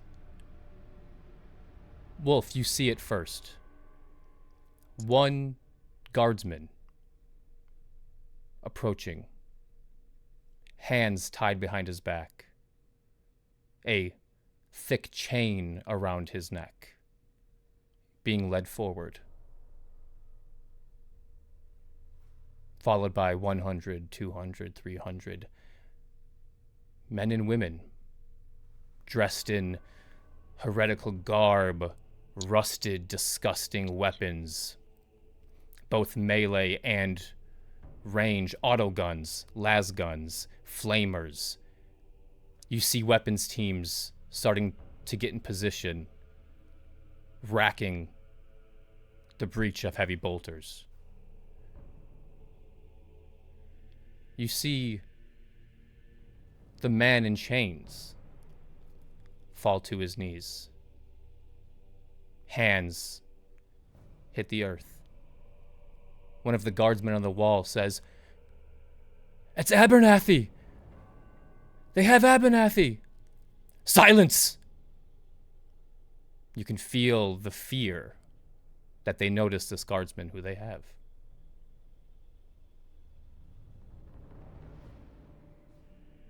All of a sudden, this army at your gates starts chanting. You don't understand it. It is in a language you're not familiar with. But you can taste electricity on the air, all four of you. Something is happening. All of a sudden, the guardsman on the ground, he looks up to the sky, and Wolf, you see this clear as day. The rest of you, as you're looking through your scope, you have sight on this.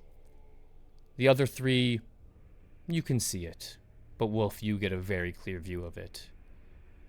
He arches his back and he looks up to the sky, and what you see in that moment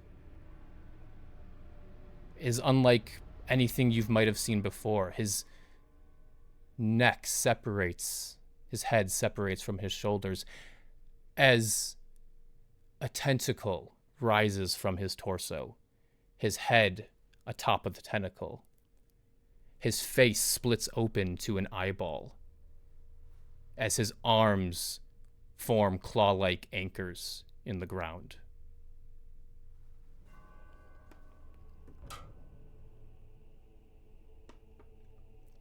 Belphagus, as you are perceiving this, giving Wolf battlefield analytics and data about what's happening, the eyeball catches you. And you hear something. Lex Mechanic. Your thirst for knowledge is palpable. You won't find anything here without my help. Leave the battlement. I can give you whatever you desire, whatever you want. I have technologies beyond your imagination. Is that not what you want? Just leave and join us. Balfigus, I need you to make a corruption test. Oh! So that is under combat. Or it's a resolve or conviction. Let me check real quick. Give me 1 second. I should have looked this up. Yeah, it's under mutations. There's corrupt. Oh no, I can't click it. It's We not a dealing rollable. with some heresy.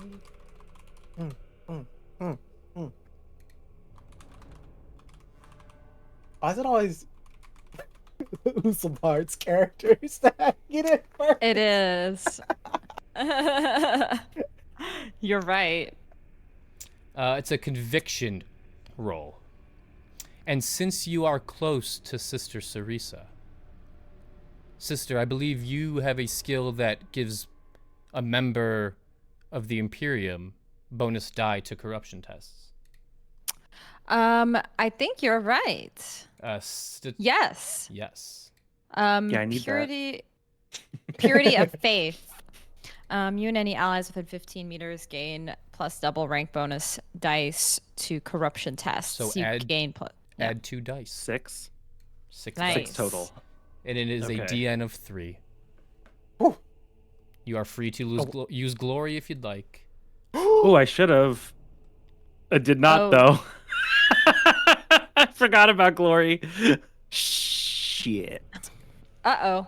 Double corruption points? Double 'Cause you rolled a corruption 1. points. Would you like to use a glory right now? Yeah, I would. I really, really would. I'd like to use more than one, if possible. You can use it. You can use. I believe you can use up to 2, or you can use 1 die per roll. I believe. So go for it. Go for it. Go for it.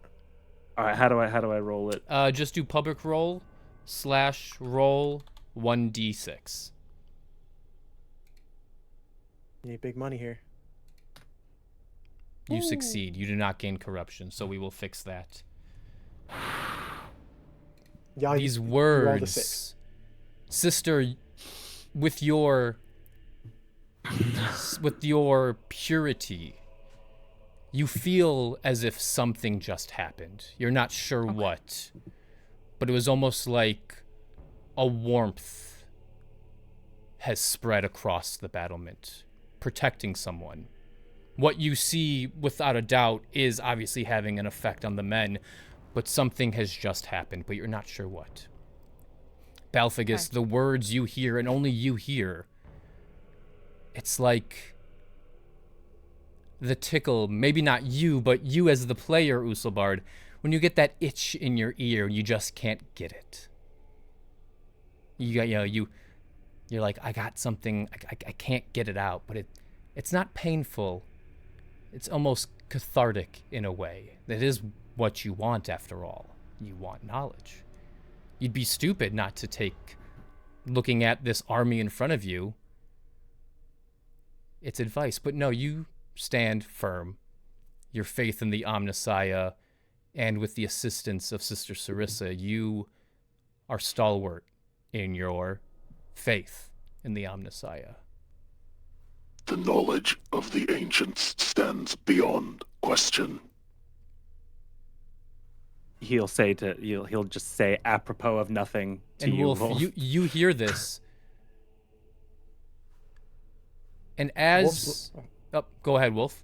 I was just gonna say, Wolf is examining the creature that has evolved in front of him, and he hears that, and it kind of locks him back in. Damn right, I guess. He just. And as... go ahead. Oh, you good. As Balfigus denies what this creature wants, you see what you can only surmise is the leader of this battalion, the one holding the chain of this now converted guardsman. He just raises a hand and points it forward. And we are now entering combat. So how combat works in in Wrath and Glory, you, my fellow players, get to go first. You elect someone to go first, and then I will go, and we will go back and forth. If you'd like to seize my initiative by going back and forth, you can spend a glory point. But I can also spend my ruin to do the same to you. Who would you elect to go first? I would vote, personally, that I think it makes the most sense for Wolf to go first, as you're the sniper with the most range. Okay. Right. Okay. If I'm on anybody board with else that. has other thoughts, happy to do that, but that's at least in my mind. Yeah. Yeah. I say Wolf goes first. Okay. So, Wolf, what you see... Hold on, give me 1 second. I'm doing some art real quick. Get that. Yeah. Question though, just real quick. Yes. My ability is a help. That counts as a combat action, right? Correct. Do I need to go before him to help, or like can I, like I can do that simultaneously if he's? You would have to. How does that work? You would have to do help on your turn. So if you want to help him right now, and this initiative does not lock in place. Oh, we could So- change it every round. Correct. Okay. You want to So- go first so you can get your help in. So go ahead. Don't need to this time, but if that's just so that we know how that works. If you Okay. want it for the shot, then I need to go first. I want it for the shot, so I want you to go first. Okay. I like You the wanna start dynamic off very initiative. well. Yeah. Yes. Me too. That's really cool. Okay. Give me one more second. I got a little treat for y'all. It allows us to actually be Absolutely. tactical with our turn order and like do synergies properly. Like Yeah. like sometimes in D&D you're like your synergy doesn't line up with your turn order. You know? Yes. Agree. Okay. Agree. Wolf. Your battle-hardened senses, as you see this leader's arm come down, you know you have maybe 1 second before their fingers are pulling triggers and sending rounds your way. What would you like to do? Placement of the traps that we set. As how far has the army come in towards one of those rock slides or otherwise? I'm happy you asked that. There's one thing you see. The heretics, the ones with melee weapons, they're not moving. They are standing still, while the ranged weapons are taking aim. They haven't moved in yet. There might be one or two that could do some superficial damage on the edges, but they're not within the canyon just yet.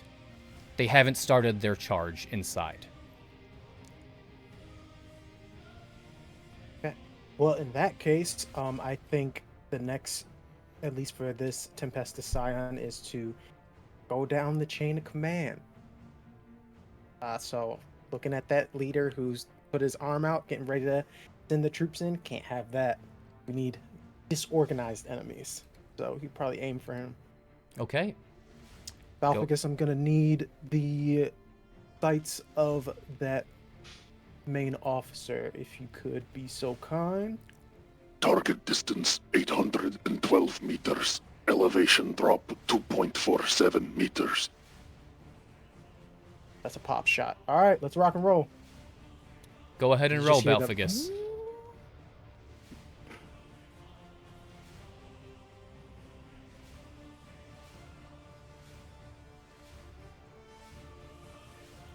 So that is 3 successes. 3 successes. Go ahead and add 3 die to your shot, Craig. You got it. And would you like to use a point of glory for you to go right away, Craig? Absolutely. Okay, so you use a point of glory. Unfortunately, you did have 6 when you rolled that, so you did not get an extra one. Yep. Okay, that's not the right one. I also have Elite Soldier and Deadshot, so I just want to put those up to look at them. Perfect. Will you be taking aim? I will be taking aim. Okay, you take. And Go ahead. I've called the shot of what I want to hit, which is the officer. Where would you like to hit him? Headshot. You're going for a headshot. Okay. Actually, center mass. 800. You said 800 meters. 800 meters, center mass. Your bullet shall carry the will of the process. Oh, I should be so flattered. Thank you. So for okay, center you said mass, that head- wouldn't be a call shot. That would just be. Oh, I'm sorry. Yes. Then headshot's called shot. Is that- Headshot would be a just- call shot. Yes. Then I will do headshot. Okay. It will be a DN5 for your headshot. DN5. Got it. And my dice pool, I'm adding 3. You said. You add. Yes, you add 3. Okay, so this is 11 die. So 50-50. And then mark aim and called shot in your shot. You got it. I do not see called shot. I just see aim. Then just aim. Yeah. And I said I'd use glory to go first, right? That's the glory that I use? Correct. Yes. So I already took it away from you. Got it. All right. 12 successes. And you crit. And I crit. So go ahead and roll on the critical hit table. That was 12 successes. Vicious vivisection. Holy. The fury of this blow causes horrific pain, dissecting pieces of the foe's body in a scene of carnage and woe. The target suffers +1 mortal wounds, and you can spend an extra glory if you would like. For every glory you spend, you can enact another mortal wound. How many glory would we like We had to spend? 4 shifts possible, right? So he could spend 4 and then put it right back up to 6, couldn't he? Yes, he can. I can. Thoughts? Well, yeah, that's max, so I might as well. Yeah, just blow this guy's head off. Let's see what happens. Yes. How often are you going to have that chance? Yeah. First shot of the game at an enemy. Truly. 4 shifts is crazy. Four That of those were is. crits. That's crazy. That Okay. is. In that case, yes, I will do 4. 4. So you're going to use 4 glory to cause Correct. 4 mortal wounds. Right. Also, roll the damage of your shot. Okay. And then dead shot, you double the bonus ED you receive. Yes, for the called shot. So the called shot is +2 extra damage. Okay. This is Wolf's bread and butter right here. Also, I'm so sorry. Elite soldier.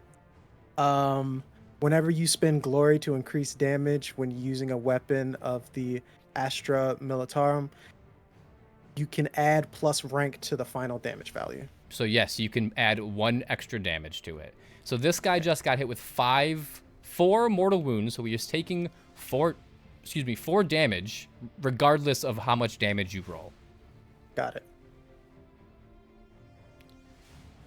8 damage. 8 damage. Plus 1 for my rank, and then what is the ED? What does ED mean? Extra damage. Okay, then I double the ED. For that. So yeah, so you just rolled the extra damage right there. Okay. Yep. So that's already applied. Cool. Correct. So the 5 is an extra one because I think your gun does 7 damage, I believe. Correct. And then Oh yeah, if you hover, it says it. It Yes. says +1 ED. Got you. Awesome. I got it in there. Yep. Cool. Okay. Let me So 8 plus the 4? 8 plus the 4. He takes 12 damage, but okay, I'm going to use my ruin because I That's don't fair. want this guy to die. Damn.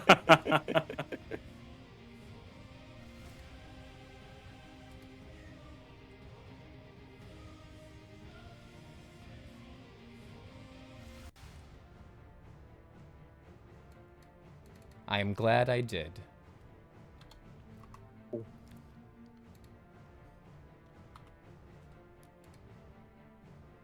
So Belphagus, you seeing this leader, you see Wolf pop off this crack shot. And it tears a hole in the cultist's face. His jaw is ripped off. part of his nose and cheek with this las gun. It's vicious. Craig, you see him go down, but he's still squirming on the ground. You didn't put the shot through his brain, but you tore off his face. It is now my turn.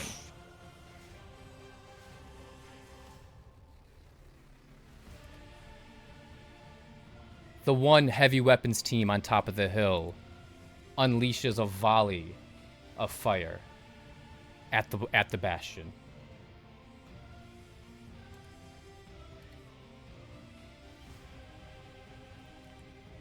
Just gonna do this real quick. As the heavy bolter, you hear the faint boom, boom, boom, boom, boom starting. These bolter rounds all around you, guardsmen start falling. As you know, sister, a bolter is not just a bullet. It is an explosive charge inside of a bullet. As the heavy bolter rounds hit these guardsmen in their soft tissues, not only does it knock them, but it explodes inside of them. All of a sudden, you hear the guardsmen on the walls start to panic. Sister Arthur, who goes next?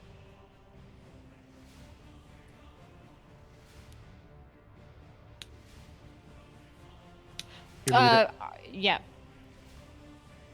You're muted, Merlin. You're muted, Merlin. I am. Would the sister like to go next with more ranged attacks? Or what are you thinking? Because Arthur's essentially waiting for them to get close enough to wade in. Yes. Perhaps I will go next then, since I have some ranged weaponry. I am going to grab my bolt gun Okay. and fire away. Absolutely. Fire away. Okay. She just yells out, "By his will!" and takes the shot. 7 successes. Go ahead and roll damage. Okay. Are you shooting at anything specific or just into the crowd of heretics? You said there was the ones that were up above. What was it? You said that They have a heavy bolter team up on top of the hill. Yeah, I'm gonna try the top of the hill. Okay. Heavy bolter team. Okay. You absolutely hit, and you tear through 2 of them in the heavy bolter team, knocking it out. Woo! 11 Let's damage. go. 11 damage. Jeez. That's crazy. All of a sudden, Everybody's so strong. as Sister Cerisa opens fire, the guardsman next to her, you hear hundreds of lasgun shots start pouring out. The chaff in this canyon start taking shots, falling. They are doing their due diligence. She rallies them as they all fire together and just stand with me, men. Let us. She just continues. They call themselves the Ashborn, right? That is the This group? heretics. These are the ironclads. Yes, I'm saying the The yes, Ashborn the are the heretics call heretics. themselves, yes. So she's just like, let us make them into a new kind of ash, that they may blow away in the winds of this what's the name of the planet? Vorgoroth? Vorgoroth, and do not rise again. Just give me a leadership test. Let's see what happens. Oh, You shot already, but I like the RP. maybe you can help the little guardsmen. 5 successes. You can tell your words have inspired them, and they are holding strong. On the other side, auto guns start to ring out from the heretics. Bullets ricocheting off the bastion. Hundreds of guns firing in unison. More guardsmen fall next to you, but with your words, sister, They are not flinching. They are unnerving. Or they are they're unbreaking. Wavering. Unwavering. Oh, yeah. Thank you. Mhm. Unwavering, even though their comrades fall besides them. Your words keep them from breaking at this moment.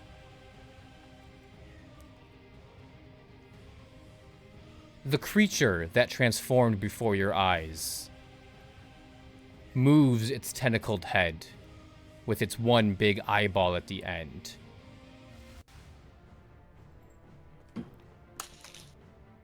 And looks at you, Wolf, after noticing your very, very good shot. Give me 1 second.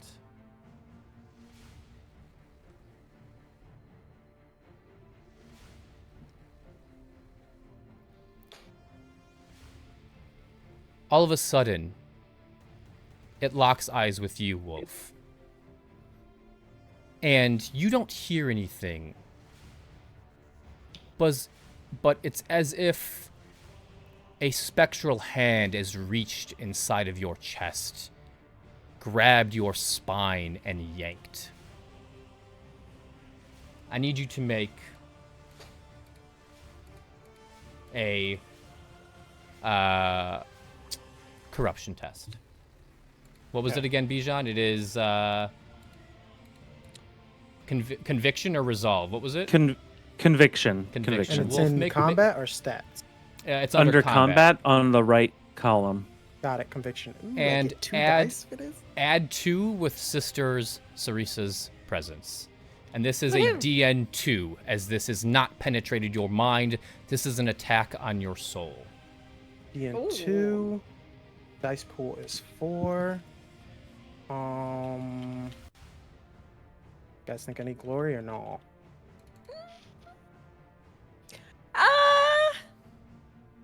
We're back up to 4. Yeah, wait, how many do we So- have? 6 is the max? 6 is the max. We went down and we bounced back up to 4. Oh, you should be at 6. No, you should be at 6. Yeah, we should be at Oh. 6, I Oh, think. Then That's yeah, why I was fucking- I confused. will use one. Take Eat one that moment. shit. Add a die. Here we go. 5 Did it dice. roll? I DN2. don't know if it rolled. No. Corruption. Oh, I almost put DN5. That would have been bad. All right. And then 5 dice pool, public roll. Got it. Ooh, You 3. feel this attack on your soul. You lose your breath for a second. You're not sure what just happened. But you're okay for now. That brings us to That is- Arthur.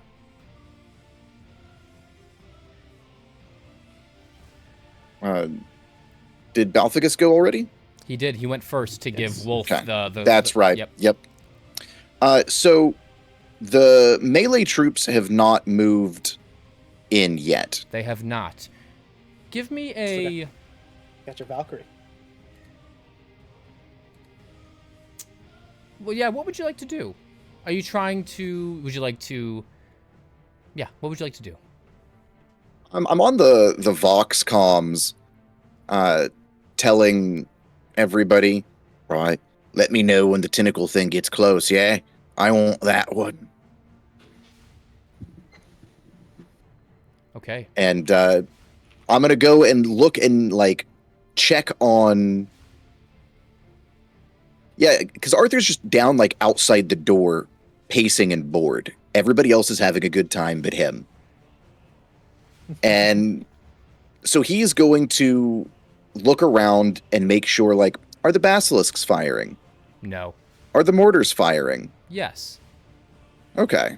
You hear the thump, thump, thump as mortar fire is being sent down range. He's going to go check on the basilisks and try to see if he can find somebody to ask why the hell they're not firing. You sprint over to the basilisks. They are silent. The engine seer there, keeping watch over the machines behind the lines. You ask him, and he goes, "They were shut down by Lex Mechanic Balphagus." Did Balphagus tell us this? I don't. I think Probably not. I don't think It's none of your Wolf was business. the only one that knew. Then he's going to use an intimidation roll to tell him to turn them on and fire them. Or he's going to figure out how to do it himself. The Lex mechanic looks at you. The machine spirit is unwieldy. Right, hit it. He looks at you. You are not familiar with the Adeptus Mechanicus ways. I suggest you get back on the line and defend it with your life. All right, intimidation check to get him to do what I want. Okay. Oh boy. What's the DN for that? Since he's not since he is a Adeptus Mechanicus and you are a human, it's just like the pilot of the Valkyrie, it's going to be a little bit more difficult. So this will be a DN 4. Okay. He's still a member of the Imperium, but Then I'd also like to add a glory die. okay, you guys are down to 4. And let's see what happens. Oh. And then if 7. I shift, what does that mean? You can choose to have a better success. You can choose to speed something up. You can have a better outcome. Yeah. Or add it back to the glory die. To the glory. Would anybody be or yes. opposed for me shifting to a better outcome if that means we might be able to get the basilisks online? Am I opposed? My character is Correct. definitely Oh. opposed. He's not asking your character. Not there. Because let me tell you right now, Arthur's coming to talk with Balphagus about the heresy. Arthur's like, I want to see your manager immediately. Yeah. Oh no, Arthur's like, I am the manager. It's in my title. So yeah, I'd like to shift 1 to get a better outcome. Okay. You And go ahead. How do you intimidate this Adeptus Mechanicus member? he just kind of like rolls his shoulder. I am pretty bored. Fix the thing, put the stuff in there, fire it, or I fire you through it. Yeah? And then he'll just grab him and just like start lifting him. And start walking towards like the front of the basilisk, start shoving him to begin shoving him into the front of the basilisk, like whatever he can reach. Not that he's going to, but that's the intended, like, I'm going to put you in the gun and use you as a bullet. Okay. You grab him by his red cloak and you kind of shove him and manhandle him to the basilisks, and you see him glance back at you with cybernetic eyes. He doesn't have eyes anymore. He has more of cybernetic enhancement eyes. And you see on his chest he hits a series of buttons on his kind of chest module. And 3 servitors kind of wake up out of sleep with their clamp hands, and one of them grabs an Earthshaker shell, another one grabs powder packages, and they start loading it. Arthur will set him down. All right, that wasn't so hard now, was it? Good lad. And he'll like gently pop him on the cheek. And he's just going to stand there and watch, arms crossed, to make sure that it continues. Okay. He looks back at you and he just says, "Your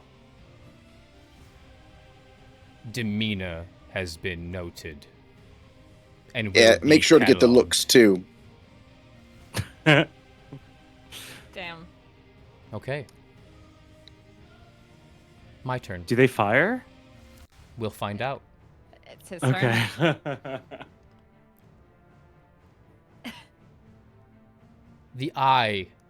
So, as auto guns are raining down on the Bastion, and the mortars are firing, and everything is just happening. I'm not gonna roll for hundreds of guardsmen. It just happens. We don't care about the guardsmen. We don't care about the little heretics. Not here. The eye shifts from wolf and stares at you, sister. Uh-oh. But No shot. nothing seems to happen to you. It's just staring in your direction. And as it does, it kind of shivers as wings sprout from its back. Bat-like wings. The chain being held by the now leader on the ground who's writhing in pain, it takes to the skies. Still staring at your direction. Blinking.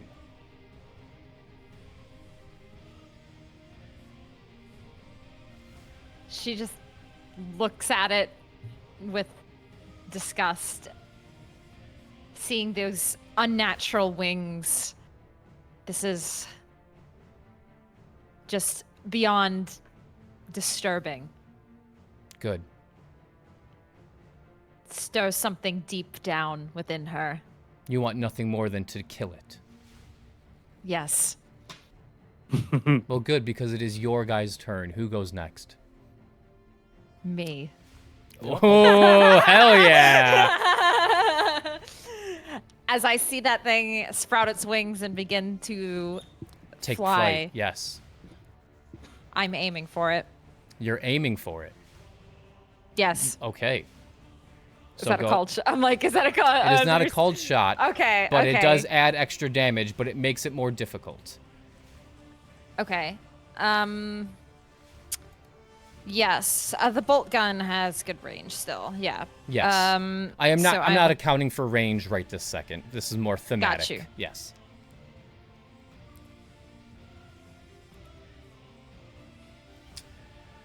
A DN6. Let me check its defense. I apologize. I didn't tell you. Oh, yeah. You said DN6? Oh no, it's a DN. DN? It would be a DN3. Okay. Okay. I Okay. was about to say. It hits. Go ahead and roll damage. 10 damage. You see your bolter rounds fly through the air, and your shots strike true as they enter this creature's body and detonate. Poof, poof, poof. You see them. But I'm going to use a ruin. Use them. Gotta keep it interesting. Your bolter rounds, while they tore through this creature, you can see it start to stitch itself together as if nothing happened. You have to have faith, sister. It is unharmed by your bolter rounds.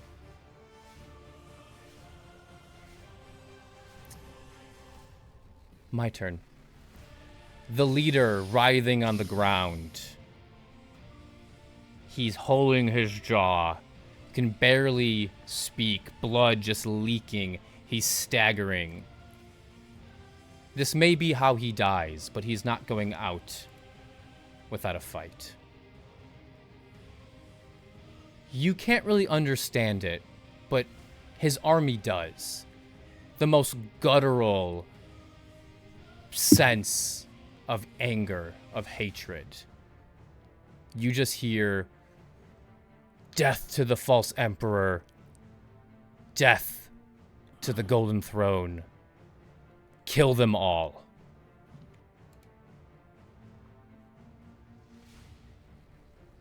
And I get to go again.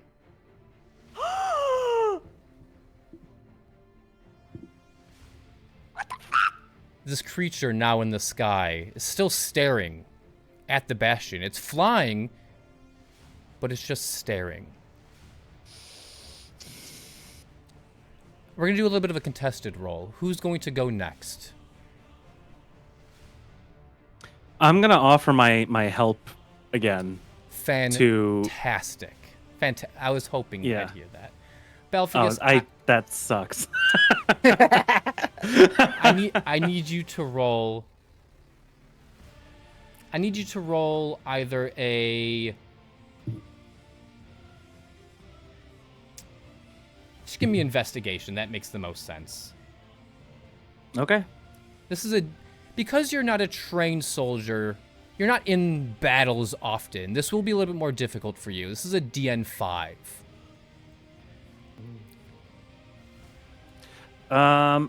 I would like to use.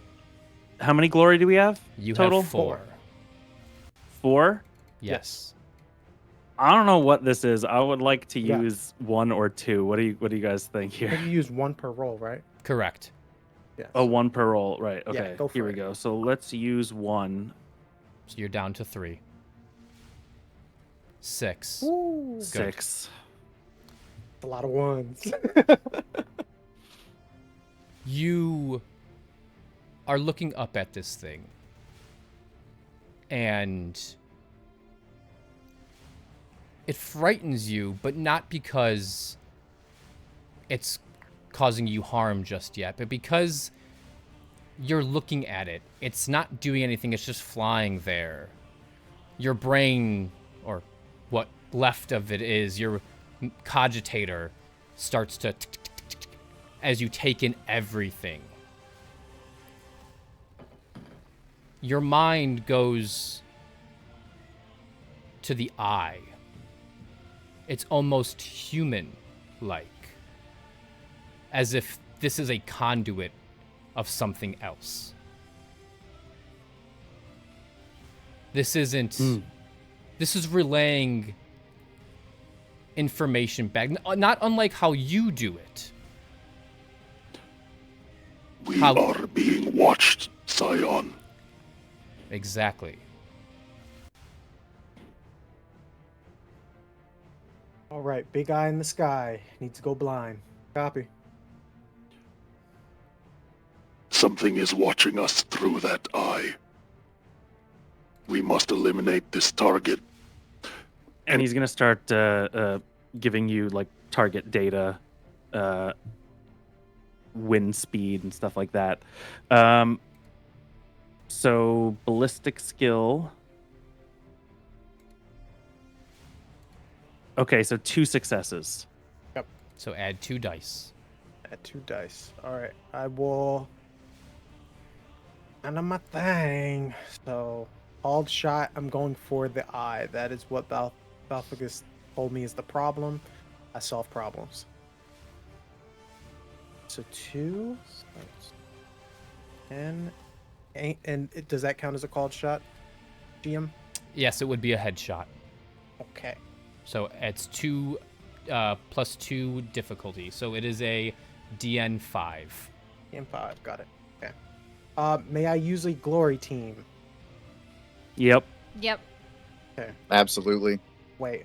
Why did I put 12? I feel like when I don't remember how you get shifts, but I feel like you roll so many dice, it's likely that you're gonna gain them back. Okay.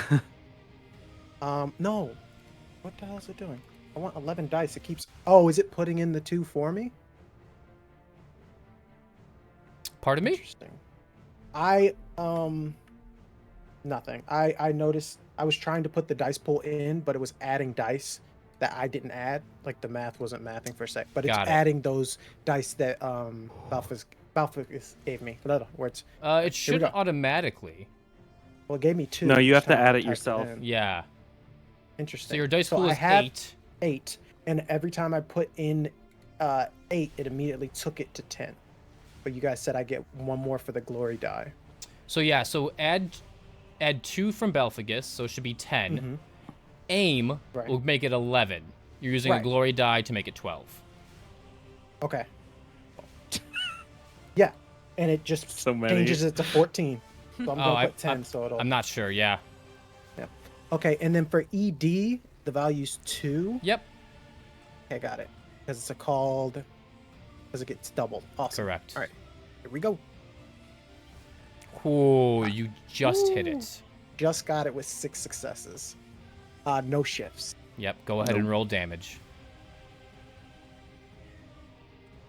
9 9 damage. Does it matter if one of them's a 6? It does not. Okay, cool. I use my last point of ruin. That's good. We burned through him. As the shot goes right through its eye. But just like before, just like Sister Sarissa, it stitches itself back together as if it was nothing but a paper cut. And you see it goes right through the pupil. But it's like nothing ever happened. Wolf kind of, you just hear, huh.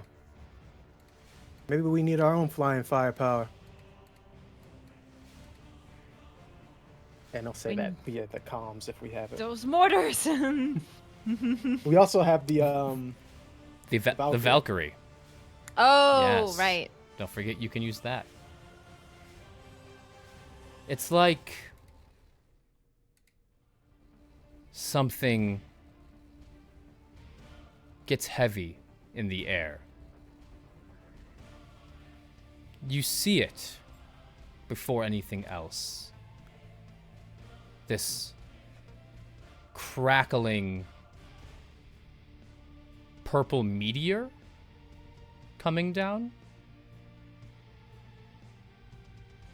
Balphagus, give me a tech roll.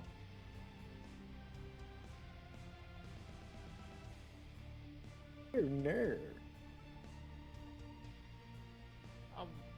Oh, what's the difficulty? I already rolled it, but yeah. 10 successes. I essentially I am not going to tell you a DN unless it's like really big, because I expect you to just roll successes. That's what you're here for. You are staring at this go ahead. thing. Speed, trajectory, size. No, that can't be. It's an Earthshaker round. It fits the size, the speed, the trajectory. But it's coming your way. And why is it purple and crackling? Give me 1 second. Anomaly noted. Heretical Earthshaker round. Inbound. Well, shit. I Um. wonder if I saw that one fire.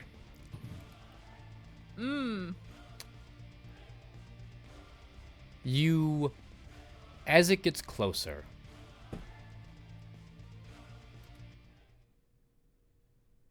it gets quiet for a second. The battlefield's almost like you're fighting in the vacuum of space. But then it hits you. No, not the idea of what you're doing here or the current battle. No, what hits you is the Earthshaker shell. It misses the bastion, but it lands short of the wall. And as it hits the ground, you feel the explosion, but it's not something normal. It's not fire. It's not shrapnel. No. The explosion is screams. You hear the screaming of people as it explodes in this canyon. This purple plume of smoke. It's heretical in and of itself. And then the shockwave hits you, and you're knocked back to your senses. They have artillery aimed right at your doorstep. As you see this, Balphagus, you can only imagine that's what this creature is conveying to whoever's on the other side. It's its eyes and ears in this battle. Mm-hmm. Scion, it is critical that we remove the eye. The eye is the key to this engagement. Working on it, Tin Man. Arthur, it's your turn. So, my first question as a player Yes. would be, did Arthur see, or I guess, did the Earthshaker round come from within or from outside? Outside. Okay, Behind that enemy was- lines. All right. The second question I have is, how far away or how far above the ground is the flying eye demon? I'd say about this point, it's about 50 feet, and is kind of hovering there.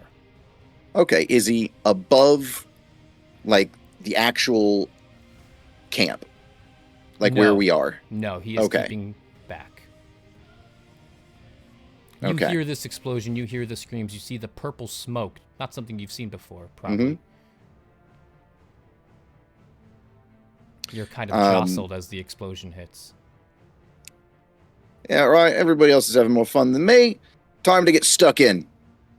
And Arthur is going to leave the machines to do their thing, and he's going to start running for the wall. I also want to make it clear, you were the one that intimidated the Valkyrie pilot that you have on call, if you'd like to use him. Yeah, I'd like to get on the Vox, and I hear Balphagus talking about taking out the eye. Is that something that you're saying just to each other, or is that over, like, comms chat? I don't know how, like, what our distance, like, how we're spaced out. I just said that you all out have, loud like, because Vox beads, like earpieces. Okay. Yeah. then I would Okay. say that over the line. Mhm. Yeah. Then I would phone home to have the Valkyrie take the thing out in the sky, take out the eye demon. Okay. Go ahead. Since you already could I make- intimidated it. Yeah, what do you want to do? I would like to do a leadership role. Absolutely. Feel free to do so.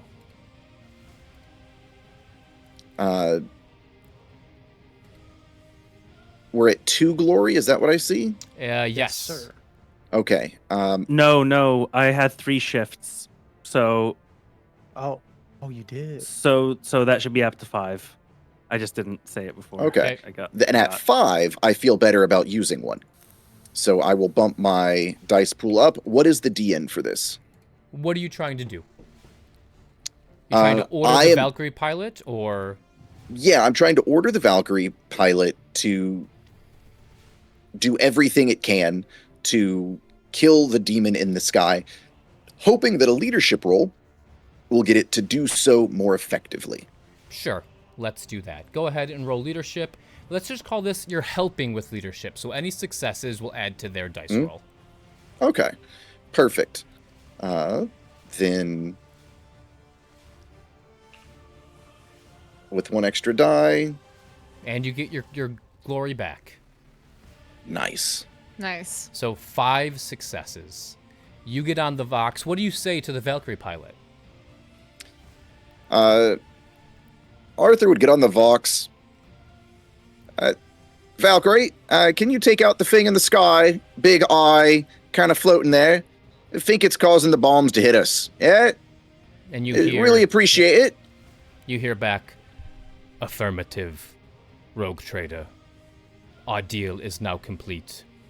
And Yeah, you got it. you hear the VTOL engines start to take off, and it doesn't go right for the battle. It kind of goes the opposite way, and you see it take off, and then it make a U-turn in the sky, ready to do its bombing run. Do you tell anyone to prepare for what's about to happen, or do you keep that to yourself? He'll just yell out real loud, "Hold on, folks. It's coming in." Very vague. And he gets up. He wants to get on the top of the, like, He right wants next to to the see it. guardsman. He wants to watch. Excellent. He'll, like, put a Hold on hand to on a one of the wall. guardsmen to, like, hold him steady, and he's just standing there watching. I just imagine if he had hair, it'd be blown back in the wind with the explosion. mustache is just watch his blowing. mustache. Cool guys look at explosions. The Valkyrie comes in. First, you hear the heavy bolters on the wings fire. The Hydra rocket pods on the wings, you see them fly out, hitting the demon head on. Where's your ruined dice now? Oh God. Taunting the storyteller. Fantastic. All I do Fantastic is strategy. bring chaos. No, that's what this thing is doing. That's why I'm trying to get rid of it. I misunderstood the assignment. Oh no, it's all good. It's all good. This, as he makes his pass, you hear the boom of the engines. Dust is kicked up as he flies past. The heavy bolters, the missiles, they hit true. This demon falls out of the sky. On the ground, it's writhing in what you can only construe as pain. You're not sure if they feel pain. Maybe it's disappointment in its failure. But it is, just like the leader, writhing on the ground.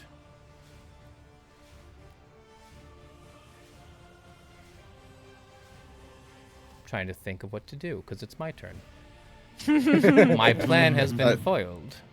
As the Valkyrie does its run and takes back off, Arthur gets on the comms. When we get back to civilization, someone remind me to buy one of those. I want one. I want free. As he just watches it fly off.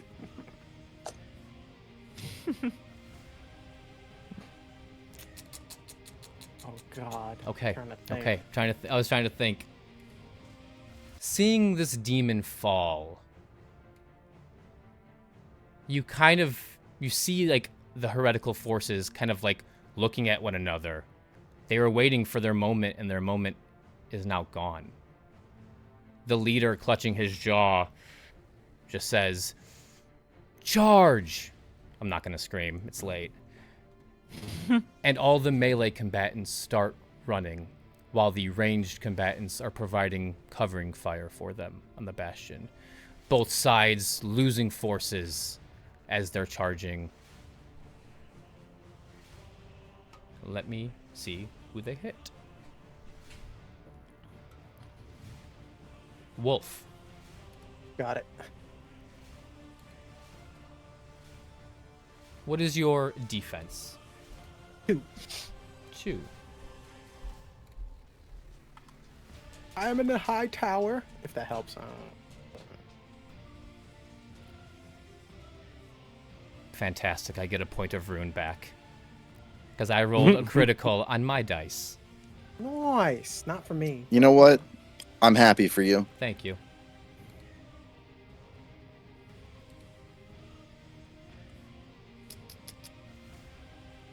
Oh, that was weird.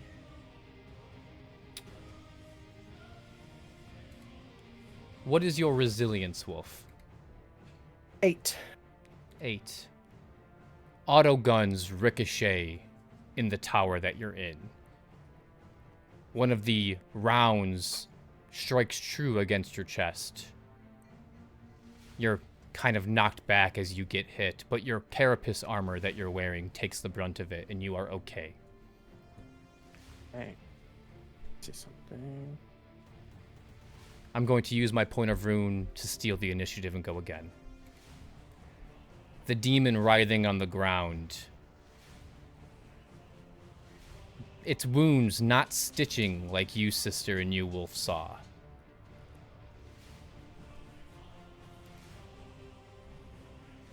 And it is going to send the location of the wall once more in its death throes.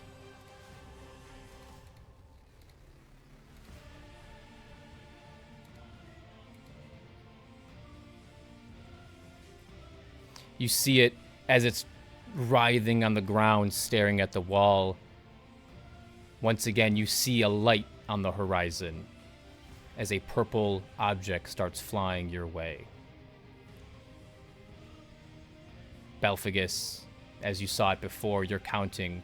Last time it took 19 seconds to reach you. And by your trajectory, this one won't fall short. impact in 10 seconds. Yeah, I don't know what you want me to do about it. I'm just telling you, as you rolled your investigation last time. Who wants to go next? You hear this over the Vox speed. Impact in 10 seconds. Who else? Wait, who's gone in this? It's only. I think it's a fresh round. Has everybody gone? This is the fresh first. round. Yeah. Okay. Chris went first. Went twice. Went Now, twice. Everybody has gone twice so far. Yep. Yeah. Yeah, so this is all us for our third round. Yes. So feel free. I mean, I don't think there's a way for us to stop this thing from hitting us. Basically, we're fucked. Can we shoot the round out of the sky? I think that might be a wolf thing. Can certainly try. Give me a second. Let me just. I was gonna say, is that possible? I'll definitely use my help action. I feel like with a bolter, possibly, but with a las gun, I am not going to say no because I don't want to say no. The Earthshaker rounds travel at 814 miles per hour. oh man. Oh, that's crazy. I don't need. There's no way. that's pretty quick. Yeah. The There's only no way, way. realistically, and this comes down to how you would do this in a modern world, is you would need a computer to guide your hand through the trajectory. If only we had a walking, talking computation device that might be able to assist in making that kind of thing theoretical at best. But that's wild. I don't know if that's really possible. Yeah. I would say DM's discretion. I would look. I can say you can. You can try, Wolf, if you'd like. What would the DN be? The DN will Can be you tell us 10. what you want to I'd go have for it? I'd have to first off, you'd have to roll Help. help. Help. And then I'd You'll have get to at least all one. those to be successful. I'm pretty sure. Look. But how Well, epic would it be? Either that or I was gonna shoot either the demon or the officer again. Yeah. So. Yeah. As long as that demon is had- alive, shells will continue. Yeah. Yeah, So how but far there's away no from the stopping front this one. gates Yeah. is the demon? Because Because- it's gonna do this again. It's gonna shoot another. Yes. Yeah. It didn't kill it yet. So Because I'm- Arthur has a plan. I And have also, something to yes, that- don't forget, the melee combatants are on their way. Yeah, I want to deal Oh, with yeah. the demon first. The demon. Okay. Because even if I make this outstanding shot, it's just gonna be like, okay, I'm still alive, so the walls. You're right. Deal with Yeah. it. Well, yeah. Get that demon boy. But yeah, I'm just gonna shoot it. Shoot it. Do it. What's the DN? This one's not a call shot. Are you aiming because you're not moving? Yes. Then it'd be just 3 if it's not a called shot. Okay.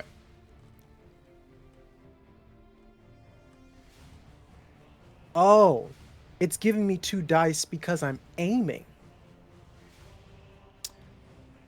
I believe you have. Oh, yeah. Because you have a sniper. Damn. So I didn't use the success dice previously. That's my bad. Okay, moving on. Oh, good. We're still figuring out everything. Yep. All right. All right. Mhm. All right. Here comes the shot.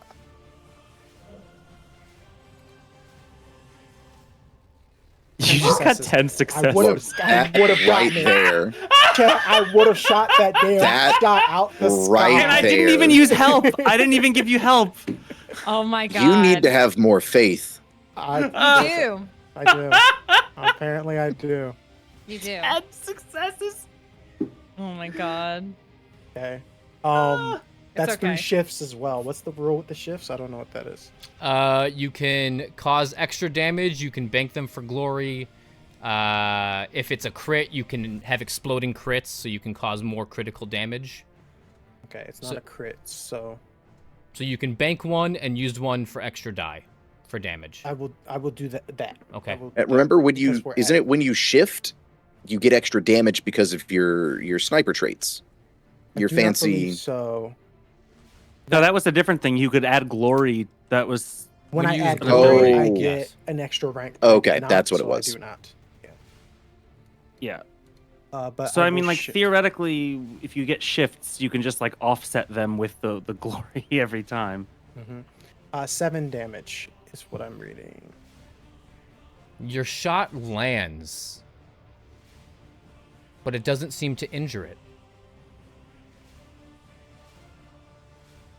With its It's not resilience of 8. Ah, okay. Damn. Alright. Ended up. Yeah. Trying to make Okay. sure I did all the things I was supposed to do. Yep, I'm done. Was it a called shot? It was not a called shot. I was just trying to shoot Did it. you add the Yeah. shifted damage? Did it, GM? I'm not. It doesn't look like it. Go ahead and roll another. Well, you can do 1 extra damage die. So even if Got it. you meet it, you don't ablate it. Rolled. Oh, so even if it Oh, wouldn't it still matter. wouldn't work. Okay, Correct. Because you need 9 You need damage. 9 to, damage, to hurt yes. it. Okay. Okay. This Got it. hellish Earthshaker round smacks into the front gate of the bastion, exploding. That familiar scream that you've heard the first time rings out as if 1,000 mouths are crying out in pain. And then you all 4 hear it. It's not my dog barking, apologize. Let's see here.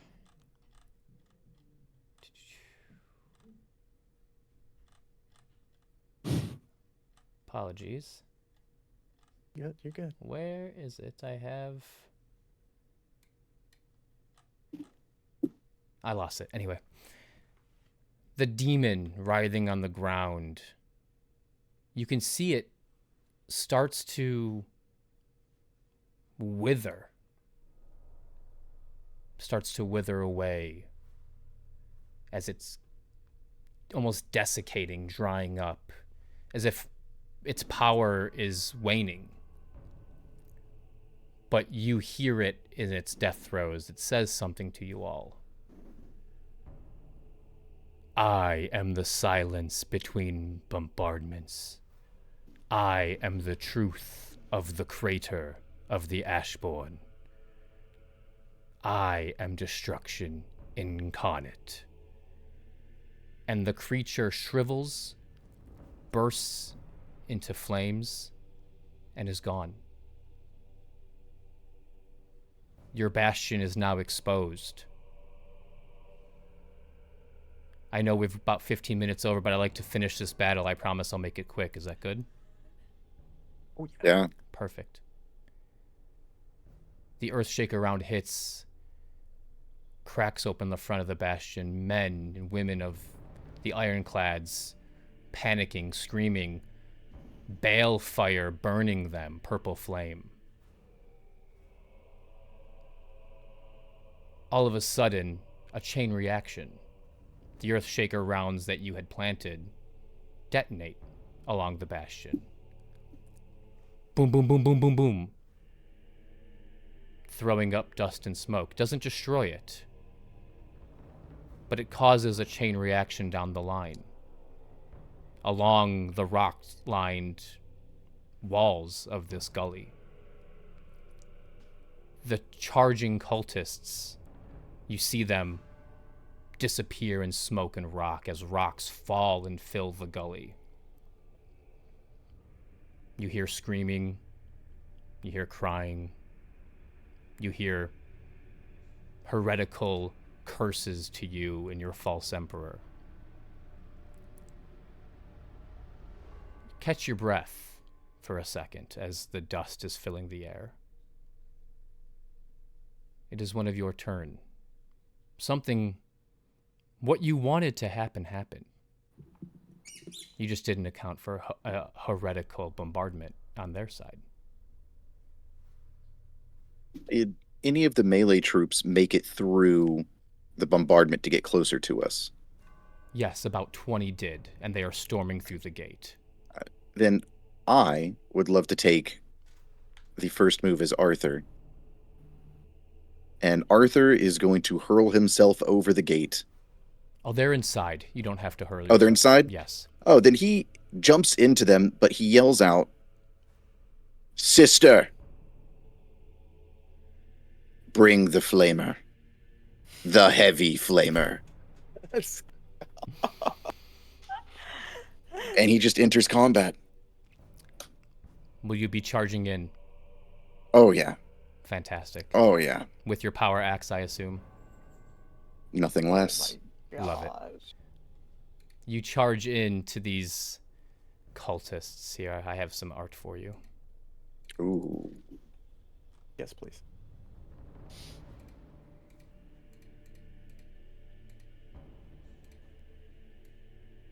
That's right. Dude, you have one. Tracy I do have has a a heavy heavy flamer. flamer. I do have a heavy flamer. Because that was Arthur's gift to be like, I'm going to Yeah. buy you liking me. Here's a heavy flamer. Exactly. And Why you like Craig, me? Wolf has, I think, crack grenades. I do. Oh, right. The crack grenades. Yeah. Yep.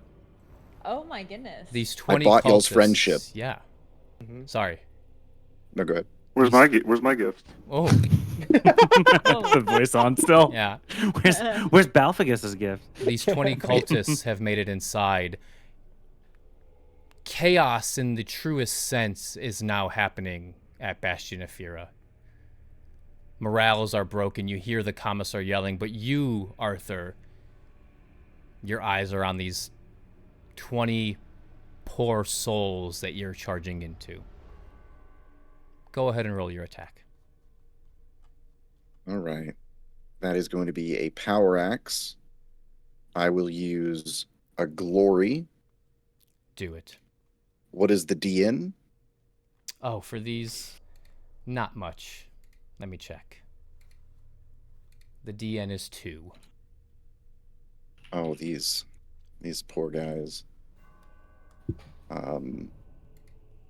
This should be correct, but we'll find out soon.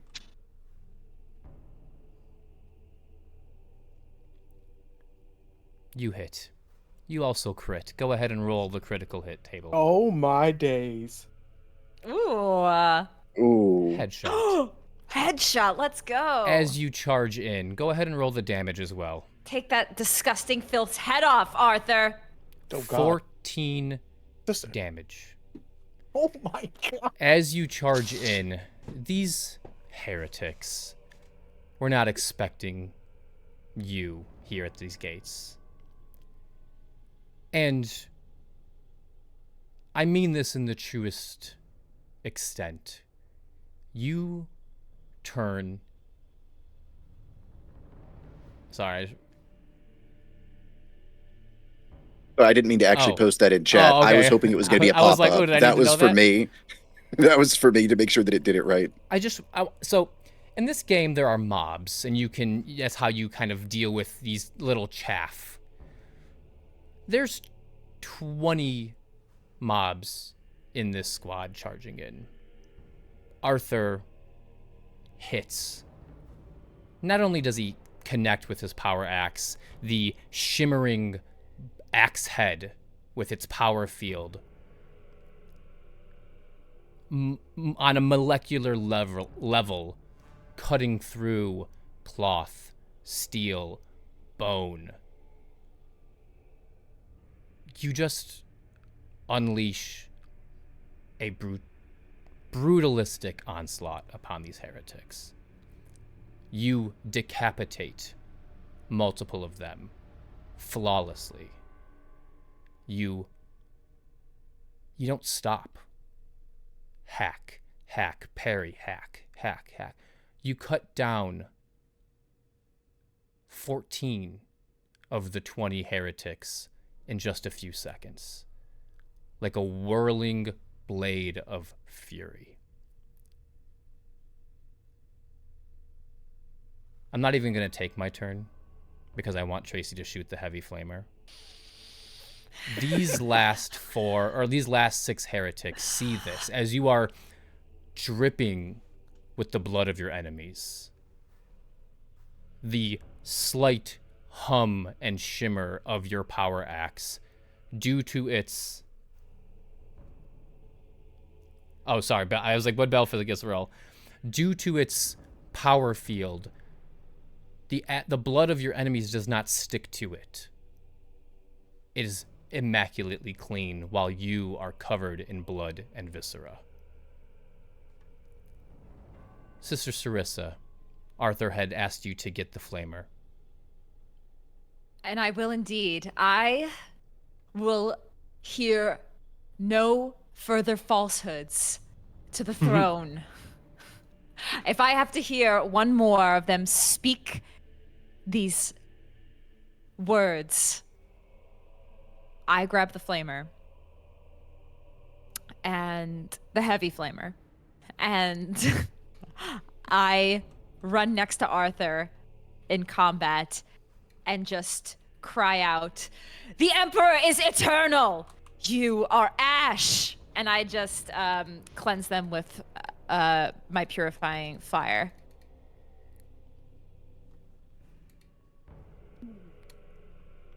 Roll the damage.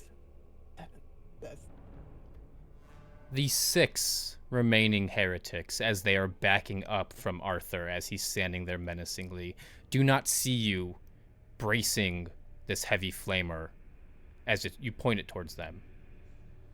And you ignite the promethium inside the tanks. In mere seconds, they are nothing more than piles of ash. Piles of ash, you say? Piles of ash. You don't hear anything else. You hear the groans of pain of your comrades. You look around. Belphegis is going to be counting bodies for the next couple of hours. Not only from your side, but I'm sure he also wants to take inventory of how many were slain. He has to be meticulous, of course. The remaining forces on the hill, not expecting multiple rock slides, you see them start turning tail and running back to their lines. But you hear it, sister. You hear the whimpering approach you.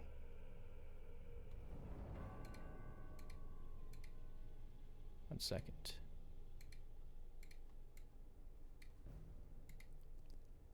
You feel the pull on your arm as Private Skellig falls to his knees in tears. Sister, you have to tell you we can't be here. The bastion is broken. The men, we need to retreat. We need to flee. You saw what they had. You saw. I want you to roll me an investigation check, sister. One need to be dealt with. 2. Maybe it is the ringing in your ears from the recent explosions, but you don't hear the commissar approaching from behind you. He looks down at Private Skellig and says, "Cowardice in my bastion will not be tolerated," and puts his bolt pistol to Private Skellig's head. Do you do anything?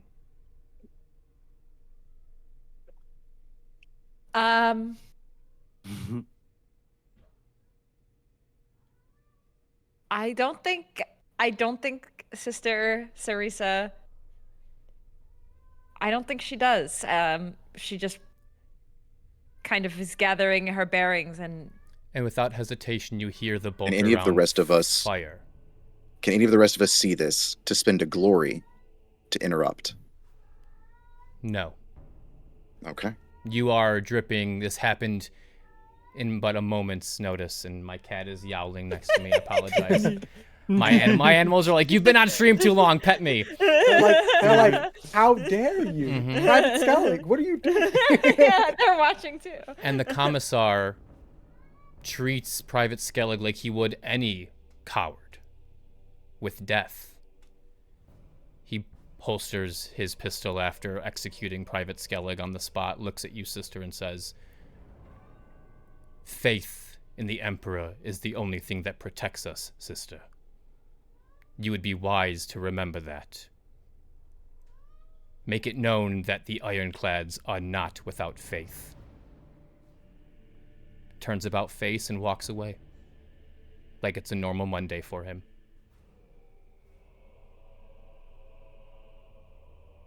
And that's where we'll end our episode.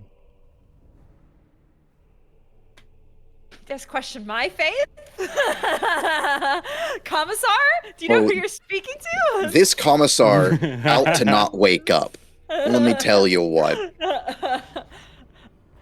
Side note, if Wolf would have seen that, he wouldn't have done anything either. Yeah, I think Arthur would that- have. Yeah. But that's because Yeah. Arthur's not about any of this crap. Mhm. Yeah. Yeah. Well, that Bravo, was a good tough sir. one. No, Commissar did the right thing, according to Balfigus. Arthur feels like he's surrounded by sycophants. Which you are. So you I have just have faith. you have defended the Bastion.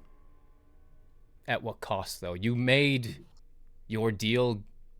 You made good on your deal with the lieutenant. You defended it. Is your time here at the Bastion over? Maybe. Will you be back?